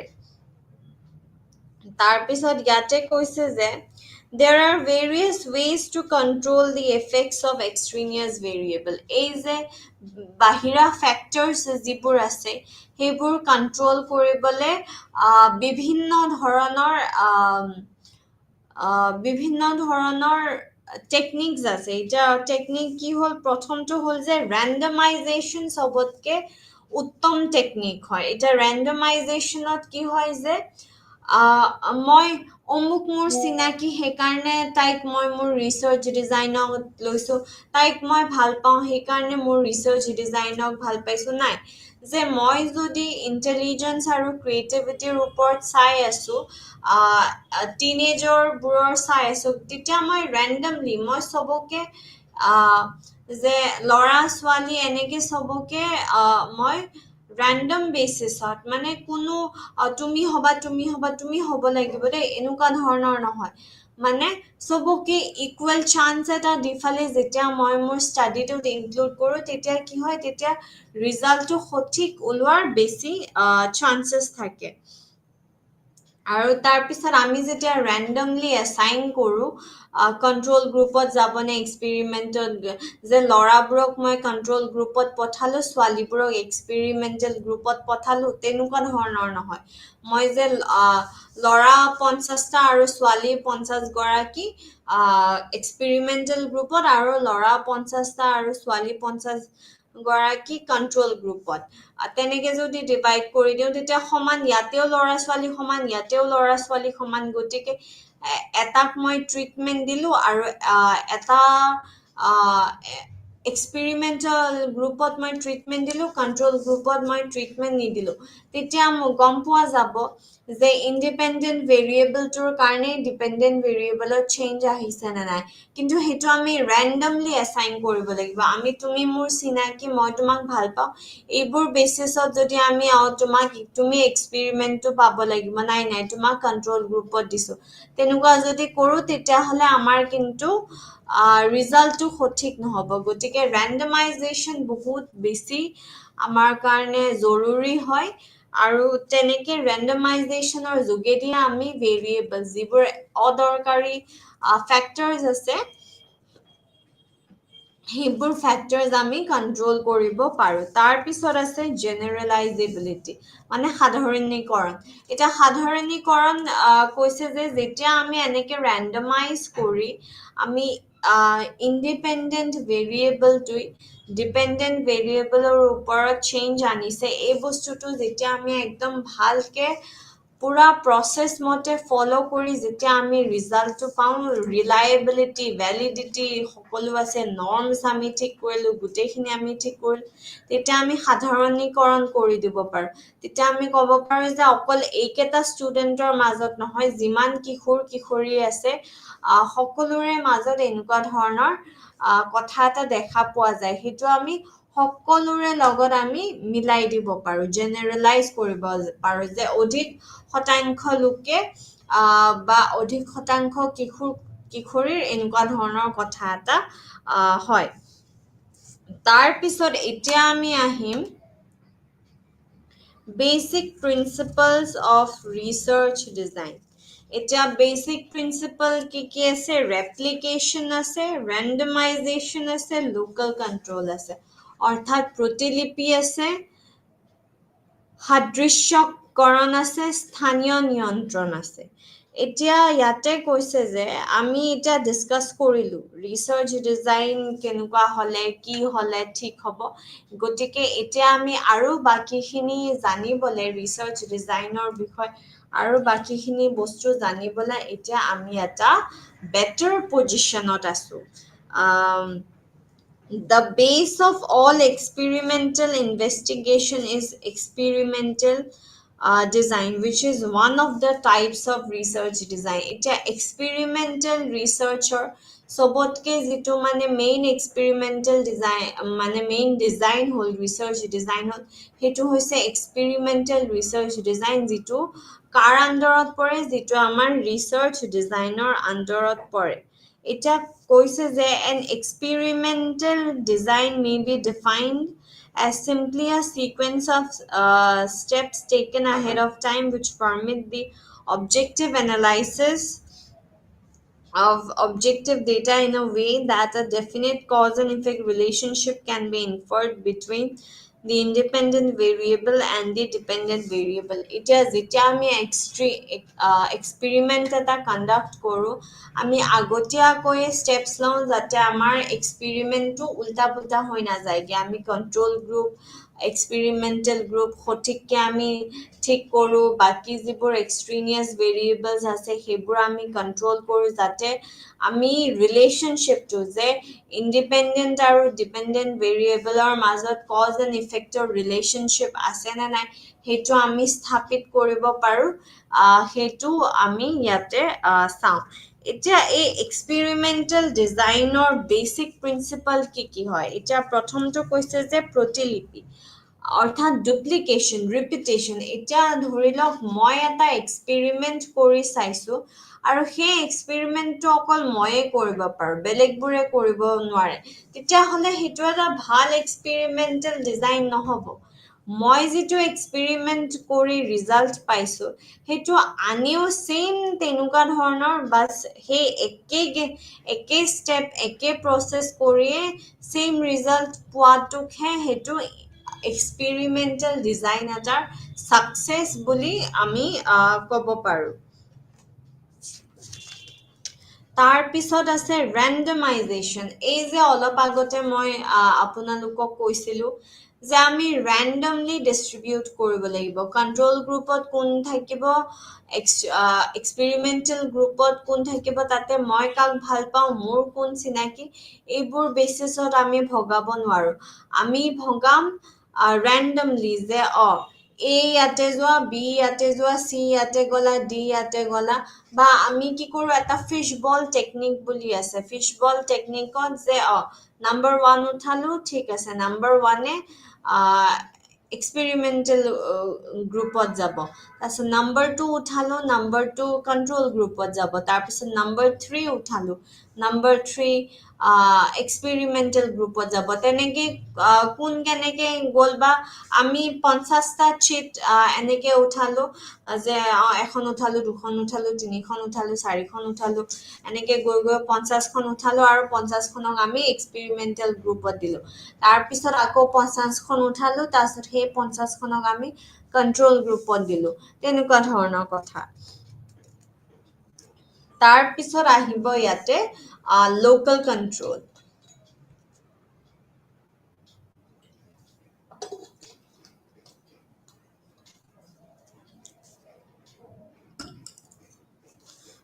local controller by local control we mean the amount of balancing blocking and grouping of the subjects or experimental units employed in the experimental design গটিকে এতিয়া local controller কি হয় ইয়াতে গ্ৰুপিং যে আমি সঠিকভাৱে group কৰিছো নে নাই যে আমি বয়সটো চাই তাৰ পিছত কোন ক্লাছত পঢ়ে সিবিএসইত পঢ়ে নে সেবাত পঢ়ে ইংলিশ মিডিয়াম নে অসমীয়া মিডিয়াম তেনেকুৱা ঠিককে আমি গ্ৰুপিং কৰিছো নে নাই হেতু চোৱা যায় তাৰ পিছত ব্লকিং হল যে যিবোৰ একে একে হয় তেওঁলোকক আমি একেলগে মিলাইছো নে নাই তাৰপিছত বেলেন্সিং যে গ্ৰুপ কেইটা আমাৰ সমান হৈছে নে নাই এনেকুৱা হ'ব নালাগে যে এক্সপেৰিমেন্টেল গ্ৰুপত 70টা পাৰ্টিচিপেন্ট আছে আৰু কন্ট্ৰোল গ্ৰুপত অকল 22টা পাৰ্টিচিপেন্ট আছে তেনেকুৱা ধৰণৰ হ'ব নোৱাৰিব বেলেন্স হ'ব লাগিব তাৰ পিছত আমি এতিয়া চাম যে কিছুমান important type of research design এতিয়া ইয়াতে কৈছে যে পৰীক্ষামূলক ডিজাইনক দুটা প্ৰকাৰত বিভক্ত কৰিব পাৰি গুড ডিজাইনৰ মাজত আৰু গুড ডিজাইনৰ ভিতৰত এতিয়া ইয়াতে উইদিন গ্ৰুপ আৰু বিটুইন গ্ৰুপত কি হ'ব মানে গুড ডিজাইনৰ মাজত কি হ'ব ধৰি লওক মই 20 গৰাকী ছোৱালী লৈছো আৰু ইয়াতে 20 গৰাকী আৰু আন 20 গৰাকী ছোৱালী লৈছো ধৰি লওক 7 ক্লাছ 7ৰ সেকশন A ৰ 20 গৰাকী ছোৱালীক লৈছো আৰু ক্লাছ 7ৰ সেকশন B ৰ 20 গৰাকী ছোৱালীক আমি লৈছো তাৰ পিছত তাহাঁতৰ মাজত কি ডিফাৰেন্স আছে সেই বস্তুটো যদি আমি চাওঁ ইন্টেলিজেন্স আৰু ক্ৰিয়েটিভিটিৰ মাজত গতিকে এটো বিটুইন ডিজাইন হ'ব ইহঁতৰ মাজত এতিয়া মই যদি ক্লাছ 7ৰ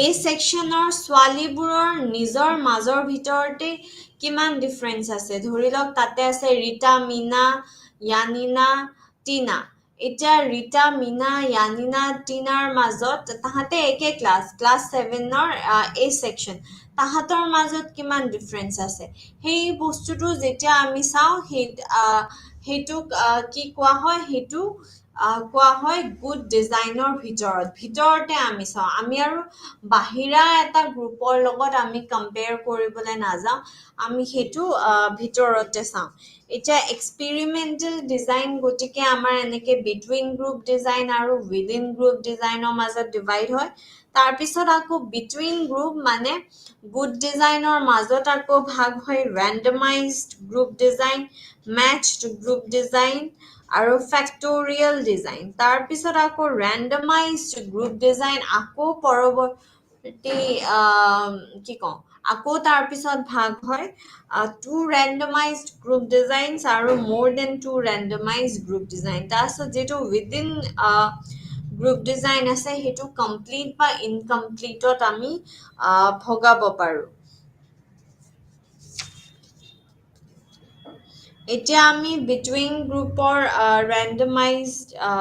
বিটুইন গ্ৰুপৰ ডিজাইন আমি চাওঁ গুড ডিজাইনৰ মাজত ইয়াতে আছে দুটা সাদৃশ্য গুড ডিজাইন যাদৃশ্য গুড ডিজাইন দুটাতকৈ অধিক যাদৃশ্বিক গুডৰ ডিজাইন মিলা গুড ডিজাইন ফ্যাক্টৰিয়েল ডিজাইন আৰু তাৰ পিছত আমি গুড ডিজাইনৰ ভিতৰটো আমি চাম এতিয়া টু ৰেন্ডমাইজড গ্ৰুপ ডিজাইন কাক কোৱা হয় ইয়াতে কৈছে যে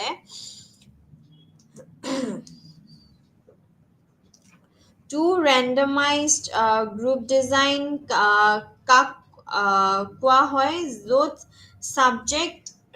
সাবজেক্টক আমি বা পাৰ্টিসিপেন্টবোৰক আমি randomly দুটা গ্ৰুপত ভগাই দিও ঠিক আছে A এটা গ্ৰুপ B এটা গ্ৰুপ ধৰি লওক ইন্ডিপেন্ডেন্ট ভেৰিয়েবলৰ কাৰণে আমি ট্ৰিটমেন্ট এটা গ্ৰুপক আমি ইন্টাৰভেনশন প্ৰগ্ৰামটো দিছো বা ট্ৰিটমেন্ট দিছো আৰু আন গ্ৰুপটোক কন্ট্ৰোল গ্ৰুপটোক আমি ট্ৰিটমেন্ট দিয়া নাই তেনেকে গুড ডিজাইনৰ মাজত যেটো টু ৰেন্ডমাইজড গ্ৰুপ ডিজাইন হয় হেতু হয় তাৰছত মোৰ দেন টু ৰেন্ডমাইজড গ্ৰুপ ডিজাইন ইয়াতে কি হয় ইয়াতে ধৰি লওক suppose মই জানিব ইচ্ছা কৰিছো যে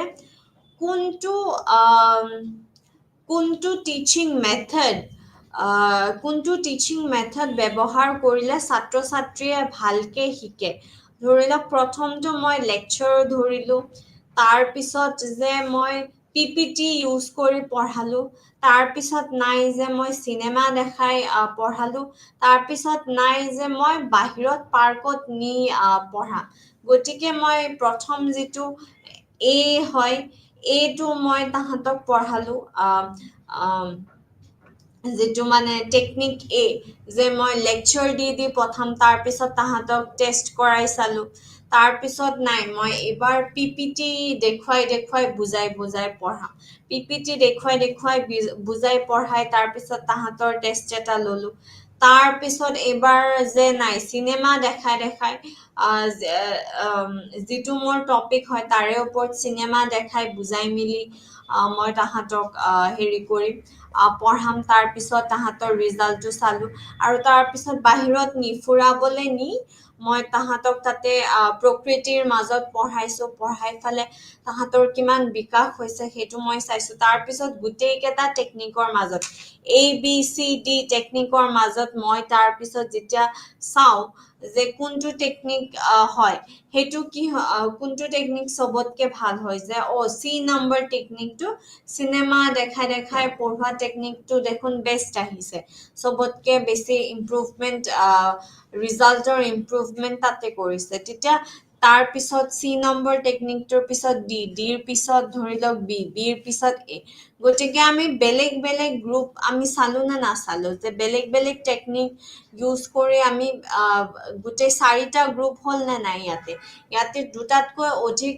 যাদৃচ্ছিক গোটৰ ডিজাইন তেনেকে কৰা হয় আৰু যিটো দুটা গোটৰ ডিজাইন তাতে কি হল তাতে আমি এনেকুৱা কৰিব পাৰো যে এটা গ্ৰুপক এটা টেকনিক দিছো আনটো গ্ৰুপক আন এটা টেকনিক দিছো বা এটা গ্ৰুপক টেকনিক দিছো ইন্টাৰভেনশন এটা দিছো আনটো গ্ৰুপক আমি ইন্টাৰভেনশন এটা নাই দিয়া আমি তেনেকে বেলেগ ধৰণে কিন্তু দুটা গ্ৰুপ থাকিব লাগিব আৰু ইয়াতে দুটাতকৈ অধিক ইয়াতে আমাৰ 3টাও থাকিব পাৰে ইয়াতে আমাৰ 4টাও থাকিব পাৰে 5টাও থাকিব পাৰে তেনেকুৱা বেলেগ ধৰণৰ থাকিব পাৰে তাৰ পিছত আছে আমাৰ matched group design এটা matched group designত কি হয় আমি আলোচনা কৰো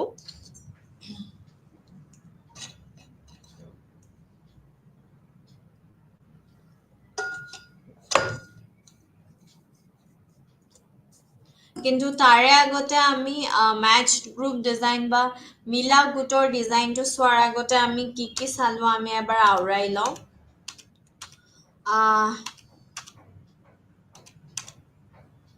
প্ৰথমতে আজি আমি আৰম্ভ কৰিছিলো আজি আমি আলোচনা কৰিছো গৱেষণাৰ ডিজাইনৰ ওপৰত আৰু গৱেষণাৰ ডিজাইনক আমাৰ কি বুলি কোৱা হয় আমাৰ ব্লুপ্ৰিন্ট এটা সিস্টেমেটিক ওয়ে এটা যে আমি এটা গৱেষণা কেনেকে চলাম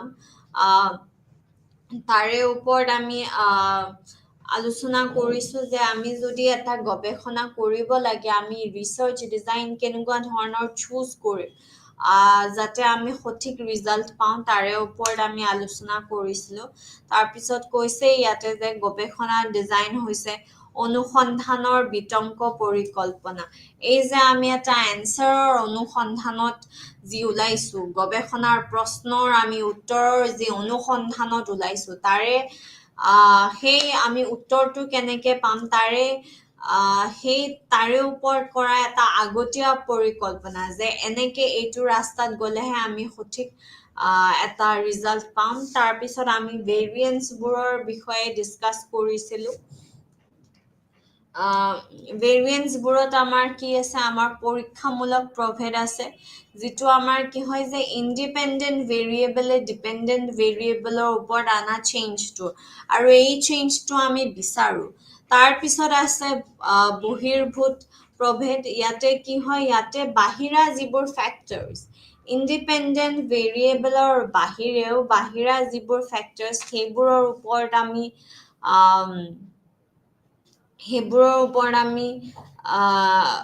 সেইবোৰেও যে চেঞ্জ আনে আৰু সেইবোৰ ফেক্টৰছক আমি যে কন্ট্ৰোল কৰিব লাগে তাৰে ওপৰত আমি আলোচনা কৰিছো তাৰ পিছত ত্ৰুটি প্ৰভেদ অৰ্থাৎ এৰৰ ভেৰিয়েন্স কেতিয়াবা কি হয় কিছুমান এনেকুৱা ফেক্টৰছ আছে যিবোৰ আমি কন্ট্ৰোলই কৰিব নোৱাৰো যেনেকে কাৰোবাৰ ভাগৰ লগা কাৰোবাৰ বেছিকে প্ৰেক্টিছ হৈ থকা তেনেকুৱা ধৰণৰ তাৰপিছত কাৰোবাৰ মেণ্টেল ষ্টেট যে নাই আজি মোৰ মনটো একদমেই ভাল লাগি থকা নাই মই নাই সেই মেণ্টেল ষ্টেটটোত য'ত মই মোৰ ইণ্টেলিজেঞ্চ ব্যৱহাৰ কৰি মোৰ ক্ৰিয়েটিভিটিটো দেখাওঁ তেনেকুৱা ধৰণৰ কথা তাৰপিছত আমি চাইছো যে ক্ৰাইটেৰিয়া কি হ'ব লাগে ৰিচাৰ্চ ডিজাইন এটা ভাল ৰিচাৰ্চ ডিজাইন এটা ষ্ট্ৰং ৰিচাৰ্চ ডিজাইনৰ ক্ৰাইটেৰিয়া কি হ'ব লাগে ইয়াতে আমি চাইছিলো যে গৱেষণাৰ প্ৰশ্নবোৰৰ পৰ্যাপ্ত উত্তৰ দিয়াৰ সামৰ্থ্য থাকিব লাগিব আমাৰ যিবোৰ গৱেষণাৰ প্ৰশ্ন সেইবোৰ প্ৰশ্নৰ উত্তৰ দিব পৰা ক্ষমতা আমাৰ ৰিচাৰ্চ ডিজাইনটোৰ থাকিব লাগিব তেতিয়াহে সেইটোক আমি এটা ষ্ট্ৰং ৰিচাৰ্চ ডিজাইন বুলি ক'ব পাৰিম আৰু যদি সামৰ্থ্য নাথাকে তেতিয়াহ'লে সেইটো এটা উইক ৰিচাৰ্চ ডিজাইন হ'ব তাৰপিছত কন্ট্ৰল অফ ভেৰিয়েবলছ আমি যিমান পাৰো আমি গোটেইখিনি মিলাই গ্ৰুপিং কৰি ল'ব লাগিব যে আমি একে বয়সৰ লৈছো ধৰি লওক সেম জেন্ডাৰ লৈছো বা জেন্ডাৰ যদি মেল ফিমেল লৈছো তেতিয়াহ'লে এটা গ্ৰুপতো 25-25টা মেল ফিমেল আৰু আনটো গ্ৰুপতো 25-25টা মেল ফিমেল তেনেকে আমি ভগাই লৈছো তেনেকুৱা ধৰণৰ বিভিন্ন যিবোৰ কন্ট্ৰল যে তাহাঁতৰ ইণ্টেলিজেঞ্চ লেভেল একে ক্লাছত পঢ়ে ক্লাছ 7ত পঢ়ে তাৰপিছত CBSE স্কুলত যায় ইংলিছ মিডিয়াম স্কুলত যায় তেনেকুৱা ধৰণৰ গোটেইখিনি বস্তু মিলাই ল'ব লাগিব আৰু জেনেৰেলাইজেবিলিটি যে আমি যিটো ৰিচাৰ্চ কৰি আমি যিটো ৰিজাল্ট পাওঁ সেইটো আমি জেনেৰেলাইজ কৰিব পাৰিব লাগিব সেইটো আমি যে জনসংখ্যাৰ মাজতো হয় বুলি আমি ক'ব পৰা ক্ষমতা ৰাখিব পাৰিব লাগিব আমি নহয় আমাৰ ৰিচাৰ্চ ডিজাইনটো সেই ক্ষমতা ৰাখিব পাৰিব লাগিব যে সাধাৰণ ৰাইজৰ মাজতো এই বস্তুটো হয় এনেকুৱা ধৰণৰ হয় যে কিশোৰীৰ মাজত এনেকুৱা ধৰণৰ এটা বস্তু হয় বুলি আমি সেইটো দাঙি ধৰিব পাৰিব লাগিব আৰু সেইবোৰ গোটেইখিনি সম্ভৱ হয় এটা ভাল ৰিচাৰ্চ ডিজাইনৰ ফলতহে আমি যেতিয়া এটা সঠিক ৰিচাৰ্চ ডিজাইন চুজ কৰো তেতিয়াহে সেয়া সম্ভৱ হয়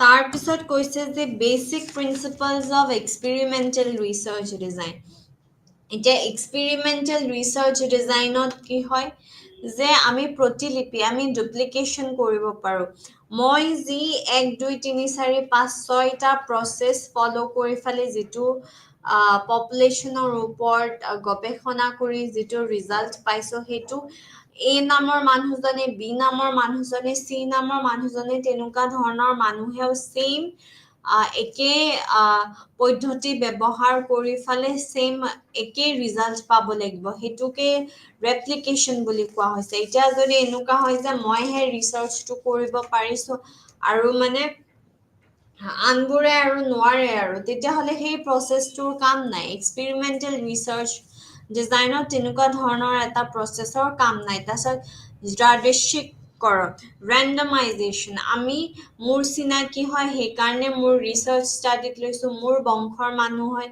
সেইকাৰণে মোৰ ৰিসাৰ্চ ডিজাইনত লৈছো মোৰ ফ্ৰেন্ড হয় সেইকাৰণে মোৰ ৰিসাৰ্চৰ মোৰ গৱেষণাত লৈছো তেনেকুৱা ধৰণৰ মানসিকতা আমাৰ থাকিব নালাগে আমি যে মানুহ পালো আৰু লৈ ললো তেনেকুৱা নহয় randomly আমি যেটো পপুলেশন সিলেক্ট কৰিছো তাৰে পৰা আমি randomly মানুহ লব লাগিব তেতিয়াহে হেতু ৰিপ্ৰেজেন্টেটিভ হ'ব তেতিয়াহে সেই স্যাম্পলটো ৰিপ্ৰেজেন্টেটিভ হ'ব এতিয়া ধৰি লওক মোৰ 10 জন মানুহ লাগে এঘৰৰে মই 10 জন মানুহ লৈ ললো তেনেকে নহব এতিয়া মই যদি বেলেগ বেলেগ 10টা ঘৰৰ এজন মানুহ লওঁ তেতিয়াহে সেই যেটো কমিউনিটি হয় সেই কমিউনিটিটোৰ কি প্ৰবলেম আছে কি প্ৰবলেম নাই কি ক্ষেত্ৰত তেওঁলোক আগবঢ়া কি ক্ষেত্ৰত তেওঁলোক পিছপৰা তেতিয়াহে গম পাম এটা ধৰি লওক মই যদি এঘৰৰ পৰাই মন্তব্যটো লৈ থলো তেওঁলোক কে সুবিধা পাব পাৰে তেওঁলোকে আগবঢ়া হ'ব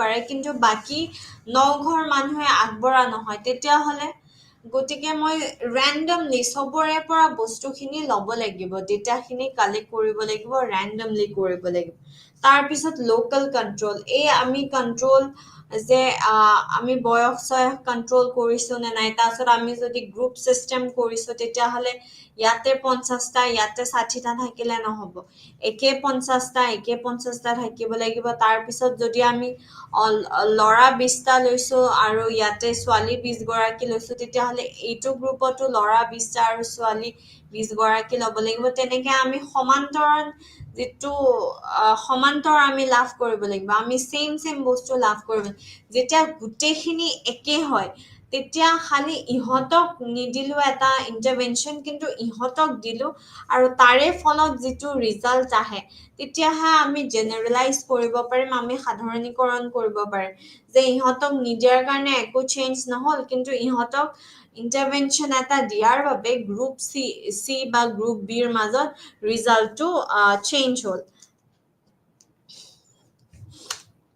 তাৰ পিছত আমি আলোচনা কৰিছো যে পৰীক্ষামূলক ডিজাইন দুটা প্ৰকাৰত ভাগ কৰিব পাৰি এটা হল গুড ডিজাইনৰ মাজত আৰু এটা হল গুড ডিজাইনৰ ভিতৰত মাজত কেতিয়া হ'ব যেতিয়া আমি এ গ্ৰুপ আৰু বি গ্ৰুপৰ মাজত আমি কম্পেয়াৰ কৰিম যে কোন বেছি চুকা এ গ্ৰুপ চুকা নে বি গ্ৰুপ বেছি চুকা তাৰ পিছত আকৌ ধৰি লওক বি গ্ৰুপৰ 10 গৰাকী ষ্টুডেন্ট আছে সেই 10 গৰাকীৰ মাজত কোন সৰ্বাধিক চুকা গতিকে হেতু যেতিয়া আমি মাজত চাও হেতু আমাৰ ডিজাইনৰ ভিতৰত হ'ব হেতু আমি ইংৰাজীত কি বুলি কওঁ হেতু আমি ইংৰাজীত within group design বুলি কওঁ আৰু যেতিয়া আমি দুটা এনেকে মাজত চাও হেতু আমি between group design বুলি আমি কওঁ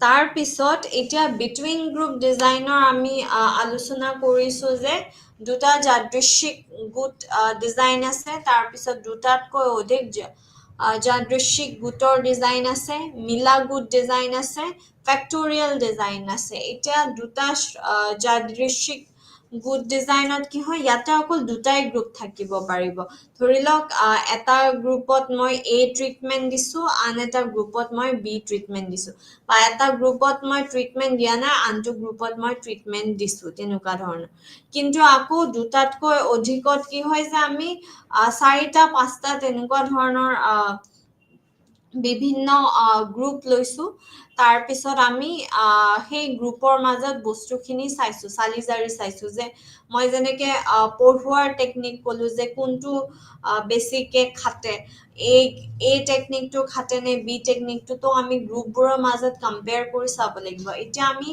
মিলা গুটৰ ডিজাইনৰ ওপৰত কথা পাতি আজি আমি আমাৰ সামৰিম যদি পাৰো ফেক্টৰিয়েল ডিজাইনৰ বিষয়েও অলপ কম এতিয়া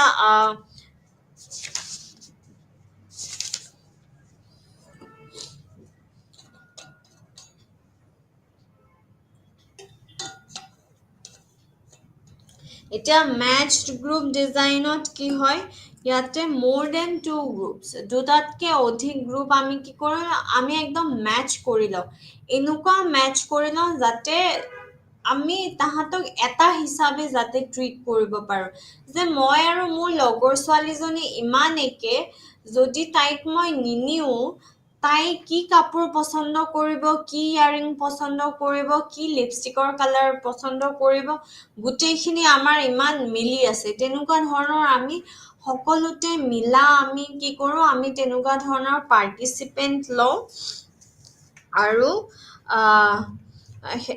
পাৰ্টিসিপেন্ট লৈ ফলে আমি তেওঁলোকক প্ৰি টেষ্ট পোষ্ট টেষ্ট আমি জুখি ফলে চাও ইয়াতে কোৱা হৈছে যে whatever the type in the matched group design all subjects are first tested on a common task or a pre-test measure মানে আমি যিকেইটা পাৰ্টিসিপেন্ট লৈছো তেওঁলোকক আমি কি কৰো টেষ্ট এটা দিও এতিয়া যোনে 50 স্কোৰ কৰিছে তেওঁলোকক আমি এটা হিচাপে ধৰো তেওঁলোকক আমি লৈ লওঁ আৰু ধৰি লওক 50 স্কোৰ কৰিছে এটা গ্ৰুপত লৈছো 50 স্কোৰ কৰিছে আন এটা গ্ৰুপত লৈছো কিন্তু একে হয় তেওঁলোক তাৰ পিছত যিবোৰে 38 29 66 এইবোৰক আমি গুচাই দিছো এইকেইটা গ্ৰুপ ইমান একে যে আমি একে হিচাপে ট্ৰিট কৰিব পাৰো তাৰ পিছত ইয়াতে কৈছে যে They are formed into groups, as many as needed for the experiment. Experimentটো কৰিবলে তেওঁলোকক আমি গ্ৰুপত ভগাই দিওঁ। তাৰ পিছত কি হয়, যেতিয়া ইহঁতক ইকুইভেলেণ্ট গ্ৰুপছ বুলি কোৱা হয়। তাৰপিছত যেতিয়া বেলেগ বেলেগ কণ্ডিশ্যন আমি দিওঁ আৰু কণ্ডিশ্যনৰ ফলত যেতিয়া ডিপেণ্ডেণ্ট ভেৰিয়েবলটো চেঞ্জ হয়, আমি তেতিয়া ক'ব পাৰোঁ যে ইণ্ডিপেণ্ডেণ্ট ভেৰিয়েবলৰ ফলতে এই চেঞ্জটো আহিছে, কাৰণ কি আমাৰ গোটেইখিনি মিলাই থোৱা আছে, গোটেইকেইটা গ্ৰুপ মিলাই থোৱা আছে। গতিকে যদি কিবা এটা চেঞ্জ আহিছে সেইটো ইণ্ডিপেণ্ডেণ্ট ভেৰিয়েবলৰ ফলতে আহিছে আৰু হোমোজিনিয়াছ হয়। ছাবজেক্টছ কেইটা বয়সতো একে, ক্লাছতো একে, পঢ়া লিখাটো একে, চব একে। আমি ইমান একে মিলাই লওঁ যে ইহঁতৰ মাজত কি ডিফাৰেঞ্চ আছে সেইটো আমি ক'বই নোৱাৰোঁ। গতিকে ABC এক বেলেগ এটা টেকনিক দিব পাৰোঁ, আমি বিক বেলেগ এটা টেকনিক দিব পাৰোঁ, আমি চিক বেলেগ এটা টেকনিক দিব পাৰোঁ। আৰু সেই টেকনিকৰ ফলত ধৰি লওক ABC, এৰ ধৰি লওক 77% চেঞ্জ আহিল ডিপেণ্ডেণ্ট ভেৰিয়েবলটোৰ, বিৰ 60% চেঞ্জ আহিল, চিৰ 80% চেঞ্জ আহিল। তেতিয়া আমি ক'ব পাৰোঁ যে ইহঁতৰ পাৰ্চনেল কেৰেক্টাৰিষ্টিক্সবোৰৰ কাৰণে চেঞ্জ অহা নাই, ইহঁত চববোৰ একে, কিন্তু ইণ্ডিপেণ্ডেণ্ট ভেৰিয়েবল আমি যিটো এটা ট্ৰিটমেণ্ট দিছোঁ, আমি যিটো ইণ্টাৰভেনশ্যন দিছোঁ, আমি যি টেকনিক দিছোঁ, তাৰে ফলত চেঞ্জ আহিছে ডিপেণ্ডেণ্ট ভেৰিয়েবলটোৰ ওপৰত। সেইটোকে কোৱা হয় আমাৰ মেটচ্ড গ্ৰুপ ডিজাইন। আজি আমি ইমানতে সামৰণি মাৰিম। গতিকে আকৌ এবাৰ আমি চাই লওঁ আজি কি কি আলোচনা কৰিলোঁ।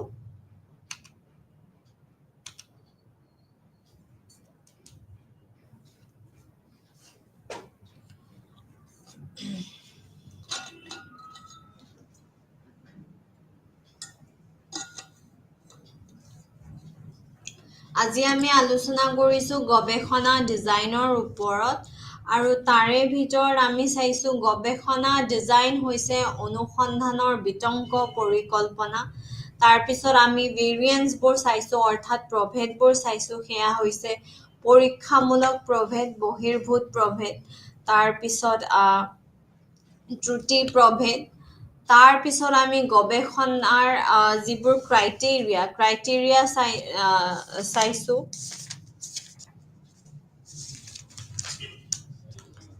ৰিচাৰ্চ ডিজাইনৰ যি ক্ৰাইটেৰিয়া, সেয়া হৈছে গৱেষণাৰ প্ৰশ্নবোৰৰ পৰ্যাপ্ত উত্তৰ দিয়াৰ সামৰ্থ্য আছে নে নাই, চলকসমূহৰ নিয়ন্ত্ৰণ আমি চাইছোঁ, সাধাৰণীকৰণ কি হয় সেয়া আমি আলোচনা কৰিছোঁ। তাৰপিছত ৰিচাৰ্চ ডিজাইনৰ এক্সপেৰিমেণ্টেল ডিজাইনৰ বেচিক যিবোৰ প্ৰিন্সিপাল, যেনেকৈ প্ৰতিলিপি, যাদৃচ্ছিককৰণ, স্থানীয় নিয়ন্ত্ৰণ, সেইবোৰৰ ওপৰত আমি আলোচনা কৰিছোঁ। তাৰপিছত আমি research design, experimental research design কেইটা ভাগ আছে, যেনেকৈ গুড ডিজাইনৰ মাজত, আৰু গুড ডিজাইনৰ ভিতৰত আমি আলোচনা কৰিছিলোঁ। আৰু আজি ইমানতে অন্ত পৰিল আমাৰ ক্লাছ। ধন্যবাদ।